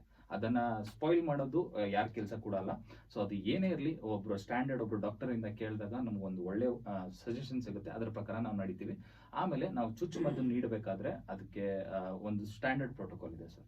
ವೆಟರ್ನರಿ ಡಾಕ್ಟರ್ ಮಾಡಿದ್ರೆ ಆಬ್ಲಿಗೇಷನ್ಸ್ ಇರಲ್ಲ ಅಂತ ಸೊಸೈಟಿಯಲ್ಲಿ PC ಆಕ್ಟ್ ಅಂತ ಇದೆ, ಕಾನ್ಸ್ಟಿಟ್ಯೂಷನ್ ಲೆಜಿಸ್ಲೇಷನ್ ಅಲ್ಲಿ prevention to cruelty to against animals ಅಂತ ಒಂದು ರೂಲ್ಸ್ ಇದೆ. ಅದರಲ್ಲಿ ಹೇಳ್ತಾರೆ, ಸೊ ಒಂದು ಬೀದಿಲಿರೋ ಆನಿಮಲ್ಸ್ಗೆ ವ್ಯಾಕ್ಸಿನೇಷನ್ ಟ್ರೀಟ್ಮೆಂಟ್ ಮಾಡ್ಬೇಕಂದ್ರೆ ಅದು ಆಗ್ಬೇಕಾಗಿರೋದು ವೆಟರ್ನರಿ ಡಾಕ್ಟರ್ ಇಂದ. ಸೊ ಅವರ ಒಂದು ಗೈಡೆನ್ಸ್ ಅಲ್ಲಿ ಯಾರು ಉಪಸ್ಥಿತಿ ಇರುತ್ತೆ ಅವ್ರು ಬಂದು ಡಾಕ್ಟರ್ಗಳ ಸ್ಟ್ರೀಟ್ಸ್ ಮೇಲೆ ಬಂದು ಅವುಗಳಿಗೆ ವ್ಯಾಕ್ಸಿನ್ ಮಾಡಿ ಎನ್ಶೋರ್ ಮಾಡ್ತಾರೆ ದಟ್ ಈ ಒಂದು ಪ್ರಾಣಿಗೆ ವ್ಯಾಕ್ಸಿನೇಷನ್ ವೆಟರ್ನರಿ ಡಾಕ್ಟರ್ ಇಂದಾನೆ ಆಗಿದೆ ಅಂತ ಸರ್ಟಿಫೈ ಮಾಡ್ತಾರೆ ಸರ್. ಸಾಮಾನ್ಯವಾಗಿ ನಮ್ಮ ಮನೆಗಳಲ್ಲಿ ಸಾಕಿರುವ ನಾಯಿಗಳಿಗೆ ವೆಟರ್ನರಿ ಹಾಸ್ಪಿಟಲ್ಗೆ ಹೋಗ್ತೀವಿ, ಅಲ್ಲೇ ತಗೊಂಡ್ ಬನ್ನಿ ಅಂತಾರೆ ಡಾಕ್ಟರ್. ನೀವು ಹೋದ್ರೆ ಅಲ್ಲಿ ಸ್ಟ್ರೀಟ್ ಡಾಗ್ ಇರುವಲ್ಲಿಗೆ ಬರ್ತಾರ ಡಾಕ್ಟರ್? ನಮ್ಮ ಒಂದು ಕೆಲಸಕ್ಕೆ ಇದರಲ್ಲಿ ಪಶು ವೈದ್ಯರ ಕೊಡುಗೆ ತುಂಬಾ ದೊಡ್ಡದಿದೆ ಸರ್. ಯೂಶುವಲಿ ನೀವು ಹೇಳಿದಾಗೆ ಒಂದು ಪ್ರಾಣಿನ ಬಂದು ಚೆಕ್ ಮಾಡಿ ಅಂದ್ರೆ ಮನೆಗೆ ಹೋಮ್ ವಿಸಿಟ್ಸ್ ಮಾಡಲ್ಲ sir veterinary doctors usually. So ನಮ್ಮ ಒಂದು ಕೆಲಸಕ್ಕೆ ಇರ್ಲಿ ಇವ್ರ ಸಪೋರ್ಟ್ ಆಗ್ಲಿ, ತಮ್ಮ ಸ್ವಾರ್ಥಕ್ಕೆ ಏನು ಮಾಡ್ತಿಲ್ಲ ಇರುವಂತ ಆ ಒಂದು ಉದ್ದೇಶದಿಂದ ಸುಮಾರು 4-5 ವೆಟರ್ನರಿ ಡಾಕ್ಟರ್ಸ್ ನಮ್ಮ ಜೊತೆಗೆ ಬಂದು ನಮ್ಮ ಗಾಡಿ ಮೇಲೆ ಬಂದು ಕೂತು ಅವುಗಳಿಗೆ ಚುಚ್ಚುಮದ್ದು ನೀಡಿ, ಸೊ ಅವರೇ ಕೂಡ ಸಪೋರ್ಟ್ ಮಾಡಿ ನಮ್ಮ NGO ನ ಬೆಳೆಸಿದ್ದು ಉದಾಹರಣೆ ಇದೆ ಸರ್. ಈಗ ಅನ್ನ ಹಾಲು ಮೊಸರು ಇಷ್ಟೇ ಕೊಡ್ತೀರಾ? ಯಾವಾಗ ಸ್ವೀಟ್ಸ್ ಅದು ಇದು ಏನಾದ್ರು ಹಬ್ಬ ನಾವೆಲ್ಲ ಹೋಳಿಗೆ ಹುಗ್ಗಿ ಅದೆಲ್ಲ ಏನಾದ್ರು ಹಂಗೇನಾದ್ರು ಮಾಡ್ತೀರಾ ಮಧು ಮೇಡಮ್? ಸರಿ ಇಲ್ಲ, ಆಕ್ಚುಲಿ ಡಾಗ್ಸ್ ಗೆ ಹೇಗಿದೆ, ಸ್ವೀಟ್ ಕೊಡಬಾರ್ದು. Sugar is poison for them. So ಅವರಿಗೆ ಒಂದು ಅವ್ರ ಹೆಲ್ತಿಗೆ ಅಂತ ಹೇಳಿ ಸಿಂಪಲ್ ಫುಡ್ ಎಷ್ಟಿರುತ್ತೆ ಅಷ್ಟು ಹೆಲ್ದಿ ಇರುತ್ತೆ ಡಾಗ್. ಸೊ ಆ ತರ ಸ್ವೀಟ್ಸ್ ಏನು ಕೊಡಲ್ಲ, ಆದ್ರೆ ಟ್ರೀಟ್ಸ್ ಕೊಡ್ಬೋದು. ಡಾಗ್ಸ್ ಇಂದ ಸ್ಪೆಷಲಿ ಡಾಗ್ ಫುಡ್, ಡಾಗ್ಸ್ ಗೆ ಟ್ರೀಟ್ಸ್, ಡಾಗ್ಸ್ ಇಂದ ಸ್ಪೆಷಲ್ ಬಿಸ್ಕೆಟ್ ಸಿಗತ್ತೆ, ಆಮೇಲೆ ಸ್ಟಿಕ್ಸ್ ಸಿಗತ್ತೆ. ಆ ತರ ಅವೆಲ್ಲ ಫೀಡ್ ಕೊಡ್ತೀವಿ ಅವಕ್ಕೆಲ್ಲ. ಓಹೋ, ಬಹಳ ಸಂತೋಷ ಸರ್. ಇದು ಈ ಬಹಳ ಒಳ್ಳೆ ವಿಷಯ. ಇದು ಎಷ್ಟು ಮಾತಾಡಿದ್ರು ಕಡಿಮೆನೆ. ಇಂಥ ಆಯ್ದಂಥ ಜಾಗಗಳಲ್ಲಿ ಇಷ್ಟಕ್ಕೆ ಸೀಮಿತ ಇದೆ, ಇನ್ನೇನಾದ್ರೂ ಸ್ಪಾಟ್ಸ್ ವಿಸ್ತರಣೆ ಮಾಡುವ ಸಾಧ್ಯತೆ ಇದೆಯಾ ಸೌರಭ್ ಸರ್? ಈ ವಿಚಾರದಲ್ಲಿ ಸರ್ ಟೀಮ್ ಅನ್ನ ಎಕ್ಸ್ಪ್ಯಾಂಡ್ ಮಾಡೋ ವಿಚಾರದಲ್ಲಿ ನಾವು ಕೂಡ ಇದ್ದೀವಿ. ಸೊ ಮೆಂಬರ್ಸ್ ಜಾಸ್ತಿ ಆದ್ರೆ ಬೇರೆ ಏರಿಯಾಗಳಿಗೆ ಅವ್ರಿಗೆ ಅಲಾಟ್ ಮಾಡಿ ಅಲ್ಲೂ ಕೂಡ ಆ ರೂಟ್ ಅಲ್ಲೂ ಕೂಡ ಒಂದು ಸೇವೆಯನ್ನ ಮಾಡ್ಬೇಕು ಅನ್ನೋ ವಿಚಾರದಲ್ಲಿ ಇದ್ದೀವಿ. ಸೊ ಈಗ ಸದ್ಯಕ್ಕೆ 7 ವರ್ಷಗಳಿಂದ ಒಂದೇ ಜಾಗದಲ್ಲಿ ಅಷ್ಟೇ ಪ್ರಾಣಿಗಳಿಗೆ ಆಹಾರ ನೀಡುವ ವ್ಯವಸ್ಥೆ ಆಗ್ತಿತ್ತು. ಇನ್ಮೇಲೆ ಸದಸ್ಯರನ್ನ ಜಾಸ್ತಿ ತಗೊಂಡು ಸೊ ಬೇರೆ ರೂಟ್ಗಳು ಎಲ್ಲಿ ಪಬ್ಲಿಕ್ ಪ್ಲೇಸಸ್ ಇರುತ್ತೆ ಅಲ್ಲಿ ಫೀಡಿಂಗ್ ಮಾಡಿ ಅಲ್ಲಿರುವಂತ ಪ್ರಾಣಿಗಳಿಗೆ ಕೂಡ ಸಹಾಯ ಮಾಡಬೇಕು ಅನ್ನೋ ವಿಚಾರವನ್ನ ಇಟ್ಕೊಂಡಿದ್ದೀವಿ ಸರ್. ರೈತರು ಕೂಡ ನಿಮ್ಮ ಸೇವೆಯಲ್ಲಿ ಕಚ್ಚೆ ಒಳಗಡೆಗೆ ಬರ್ತಾರೆ, ರೈತರ ಸೇವೆಯನ್ನು ಮಾಡಬೇಕು ಅಂತ. ಇದ್ರ ಬಗ್ಗೆ ಏನ್ ರೈತರ ಹೇಗೆ ರೈತರ ಸೇವೆ ಮಾಡ್ತೀರಾ? ಏನು ಅದಕ್ಕೇನು ನಿರ್ದಿಷ್ಟವಾದ ಐಡೆಂಟಿಫೈಡ್ ಪ್ಲೇಸಸ್ ಅಥವಾ ಐಡೆಂಟಿಫೈಡ್ ಫಾರ್ಮರ್ಸ್ ಅಂತಿದ್ದಾರೆ ಹೇಗೆ? ಸೊ ನಾನು basically MSc Agri graduate sir. So ಈ ವಿಚಾರದಲ್ಲಿ ನನಗಿರುವಂತ ಎಕ್ಸ್ಪರ್ಟೈಸ್ ಅನ್ನ ನಾನು ವಿತೌಟ್ ಕನ್ಸಲ್ಟೆನ್ಸ್ ಅಂದ್ರೆ ಒಂದು ಹ್ಯುಮ್ಯಾನಿಟಿ ಗ್ರೌಂಡ್ಸ್ ಇಂದ ಯಾರೇ ಫಾರ್ಮರ್ ಕೇಳಿದ್ರು ಫಾರ್ಮ್ ವಿಸಿಟ್ಸ್ ಅನ್ನ ಮಾಡ್ತಿರ್ತೀನಿ ಫ್ರೀ ಆಫ್ ಕಾಸ್ಟ್, ಅವ್ರಿಗೆ ಬೆನಿಫಿಟ್ ಆಗ್ಬೇಕು ಅನ್ನೋ ವಿಚಾರದಲ್ಲಿ.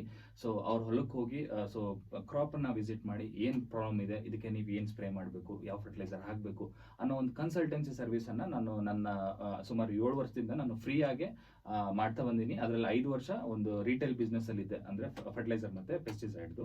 ಅಲ್ಲೂ ಕೂಡ ನನ್ನ ಕೈಲಿ ಆದ ರೈತರಿಗೆ ಮಾಡಿದ್ದೀನಿ. ಇನ್ನು 2 ವರ್ಷ ಅದಾದ್ಮೇಲೆ ಆ ಸೇವೆ ಮುಗಿದ್ಮೇಲೆ ಈಗ ಕೆಲವೊಂದು ಫಾರ್ಮರ್ ಕಾಂಟ್ಯಾಕ್ಟ್ ಮಾಡಿ ಫೋಟೋ ಹಾಕಿ ಸರ್ ಇದಕ್ಕೆ ಏನೋ ಆಗಿದೆ, ಏನ್ ಸ್ಪ್ರೇ ಮಾಡಬೇಕು ಅಂತ ಕೇಳ್ತಿರ್ತಾರೆ.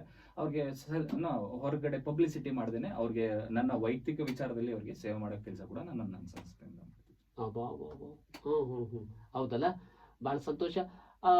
ಮೇಡಮ್, ಈಗ ಪೂಜ್ಯ ಮಾತೆ ಡಾಕ್ಟರ್ ದಾಕ್ಷಾಯಿಣಿ ತಾಯಿಯವರು, ಶರಣಬಸವೇಶ್ವರ ಸಂಸ್ಥಾನದ ತಾಯಿಯವರು, ಅವರು ಗೋಶಾಲೆಯನ್ನು ಸ್ಥಾಪನೆ ಮಾಡಿದ್ದಾರೆ ಮತ್ತು ರೈತರಿಗೆ ಬಹಳಷ್ಟು ಕಳಕಳಿಯಿಂದ ಎಲ್ಲ ಸಲಹೆ ಸೂಚನೆಯನ್ನು ಕೊಡ್ತಾ ಇರ್ತಾರೆ. ಇವರು ಪ್ರೇರಣೆ ಹೇಗಿದೆ ತಮಗೆ? ಸರ್ ಆಕ್ಚುಲಿ ಅವಾಜಿ ಅಂದ್ರೆ ಒಂದು like she's a role model. ನಮ್ಮ ಹೆಣ್ಮಕ್ಳಿಗೆ ಅವ್ರಿಗೆ ನೋಡಿ ನಾವು ಇಷ್ಟೆಲ್ಲ ಮಾಡೋಕ್ಕೆ ಸಾಧ್ಯತೆ ಆಗ್ತಾ ಇದೆ ಅಂತ ನಾನು ಹೇಳ್ಬೋದು. ಮತ್ತೆ ಸ್ಪೆಷಲಿ ನಾನು ಬೆಟ್ಟಾಗಿದ್ದು ಅವಾಜಿಗೆ ನನ್ನ ಶಾಪ್ ಓಪನಿಂಗ್ ನಲ್ಲಿ ಕರೆದಿದ್ದಾಗ ಫಸ್ಟ್ ಟೈಮ್ ಬೆಟ್ಟಾಗಿದ್ದೆ. ಸೊ ಅಲ್ಲಿಂದ ಅವ್ರು ಕೂಡ ಸ್ವಲ್ಪ ಕಾಂಟ್ಯಾಕ್ಟ್ ಆಗಿ ಅವ್ರು ಕೂಡ ಮಾತಾಡಿ ಅವ್ರದ್ದು ಎಲ್ಲ ಕೆಲಸಗಳನ್ನು ತಿಳ್ಕೊಂಡು ಎಲ್ಲ ಆದ್ಮೇಲೆ ನನ್ಗೆ ಇನ್ಸ್ಪಿರೇಷನ್ ಸಿಕ್ಕಿದ್ದು ಅವ್ರ ಕಡೆಯಿಂದಾನೆ. ಈ ಸೋಷಿಯಲ್ ಸರ್ವಿಸ್ ಮಾಡೋದು ಇನ್ಸ್ಪಿರೇಷನ್, ಆಮೇಲೆ ಹೆಣ್ಮಕ್ಕಳು ಮಾಡಬಹುದು, ಎಲ್ಲಾ ಫೀಲ್ಡ್ ನಲ್ಲಿ ಹೆಣ್ಮಕ್ಳು ಮುಂದಿರಬಹುದು ಅಂತ ಒಂದು ಏನು ಇನ್ಸ್ಪಿರೇಷನ್ ಇದೆ ಅಲ್ಲ, ಅವ್ರ ಕಡೆಯಿಂದಾನೆ ಸಿಕ್ಕಿದ್ದು. ತಾವು ಇದಲ್ದೇನೆ ಏನ್ ಸೇವೆ ಮಾಡ್ತಾರೆ? ಶಾಪ್ ಯಾವ್ದು, ಹೇಗೆ ನಡೆಸ್ತೀರಿ, ಯಾವ್ದಿದೆ? ಸರ್ ಆಕ್ಚುಲಿ ನಾನಿರೋದು ಮಾರ್ಬಲ್ ಬಿಸ್ನೆಸ್ ನಲ್ಲಿ. ಸೊ ನಾನು ನಮ್ಮ ಹಸ್ಬೆಂಡ್ ಅವ್ರ ಕೂಡನೇ ಇದು ಪಾರ್ಟ್ನರ್ಶಿಪ್ ನಲ್ಲಿನೇ ಮಾಡ್ತಾ ಇದ್ದೀವಿ.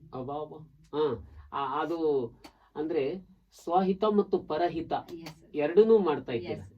ಸಮಾಜ ಸೇವೆನೂ ಆಯ್ತು ಮತ್ತು ಕೌಟುಂಬಿಕವಾಗಿ ಏನು ಜೀವನಕ್ಕೆ ಏನು ಆಧಾರ ಬೇಕಾದನ್ನು ಮಾಡ್ತಾ ಇದ್ದೀರಾ. ಬಹಳ ಸಂತೋಷ. ಸೌರಭ್ ಸರ್, ಈಗ ಪಾಪ ಈ ಕೆಲವು ನಾಯಿಗಳು ಪಾಪ ಮನುಷ್ಯನಿಗಿರುವಂತೆ ಅವಕ್ಕೂ ಈಗ ಜ್ವರ ಬಂದಿರ್ತದೆ, ಮತ್ತೇನೋ ಆಗಿರ್ತದೆ, ಅಥವಾ ಡಾಗ್ಸ್ ವಿತ್ ಡಿಸಬಿಲಿಟೀಸ್, ಈ ಕೆಲವು ನಡೆಯೋದಕ್ಕೆ ಆಗದೆ ಇರ್ಬೋದು, ಏನೋ ಎಲ್ಲೋ ಜಗಳ ಆಡಿ ಕಚ್ಚಿ ಏನೋ ಇಂಥವೆಲ್ಲಾದ್ರೂ ಬಿದ್ದು ಓದಾಡ್ತಿದ್ದ, ಅದನ್ನ ಹೇಗ್ ಗುರುತಿಸ್ತೀರಿ? ಯಾವ್ದೋ ಒಂದು ನಾಯಿ ಬರ್ಲಿಲ್ಲ ಅಂತಂದ್ರೆ ಪಾಪ ಅವಾಗ ನಿಮ್ಗೆ ಅನ್ಸ್ಬೋದು 2 ದಿನ ಆಯ್ತು ಕಂಡಿಲ್ಲ, ಏನ್ ಮಾಡ್ತೀರಿ? ಸೊ ಅವುಗಳಿಗೆ ನಾವು ಯೂಶಲಿ ಕಾಲರ್ ಅಲ್ಲಿ ಒಂದು ಬೆಲ್ಟ್ ಹಾಕಿರ್ತೀವಿ ಸರ್. ಹೌದಾ? ಸೊ ಅದು ರಿಫ್ಲೆಕ್ಟಿವ್ ಕಾಲರಿಂಗ್ ಅಂತ ಪ್ರೊಸೀಜರ್ ಇದೆ ಸರ್. ಆ ರಿಫ್ಲೆಕ್ಟಿವ್ ಕಾಲರಿಂಗ್ ಏನು ಅಂತಂದ್ರೆ ಆ ಬೆಲ್ಟ್ ಮೇಲೆ ಒಂದು ಶೈನಿಂಗ್ ಮೆಟಲ್ ಕೋಟ್ ಇರುತ್ತೆ ಸರ್. ರಾತ್ರಿ ಯಾವ್ದೇ ಒಂದು ಸ್ಪೀಡ್ ಆಗಿ ಬರ್ತಿರೋ ವೆಹಿಕಲ್ ಆ ಬೆಲ್ಟ್ ಮೇಲೆ ಲೈಟ್ ಬಿತ್ತು ಅಂದ್ರೆ ಆ ಡ್ರೈವರಿಗೆ ಗೊತ್ತಾಗುತ್ತೆ ಅಲ್ಲಿ ಏನೋ ಆಬ್ಜೆಕ್ಟ್ ಮೂವ್ ಆಗ್ತಿದೆ ಅಂತ.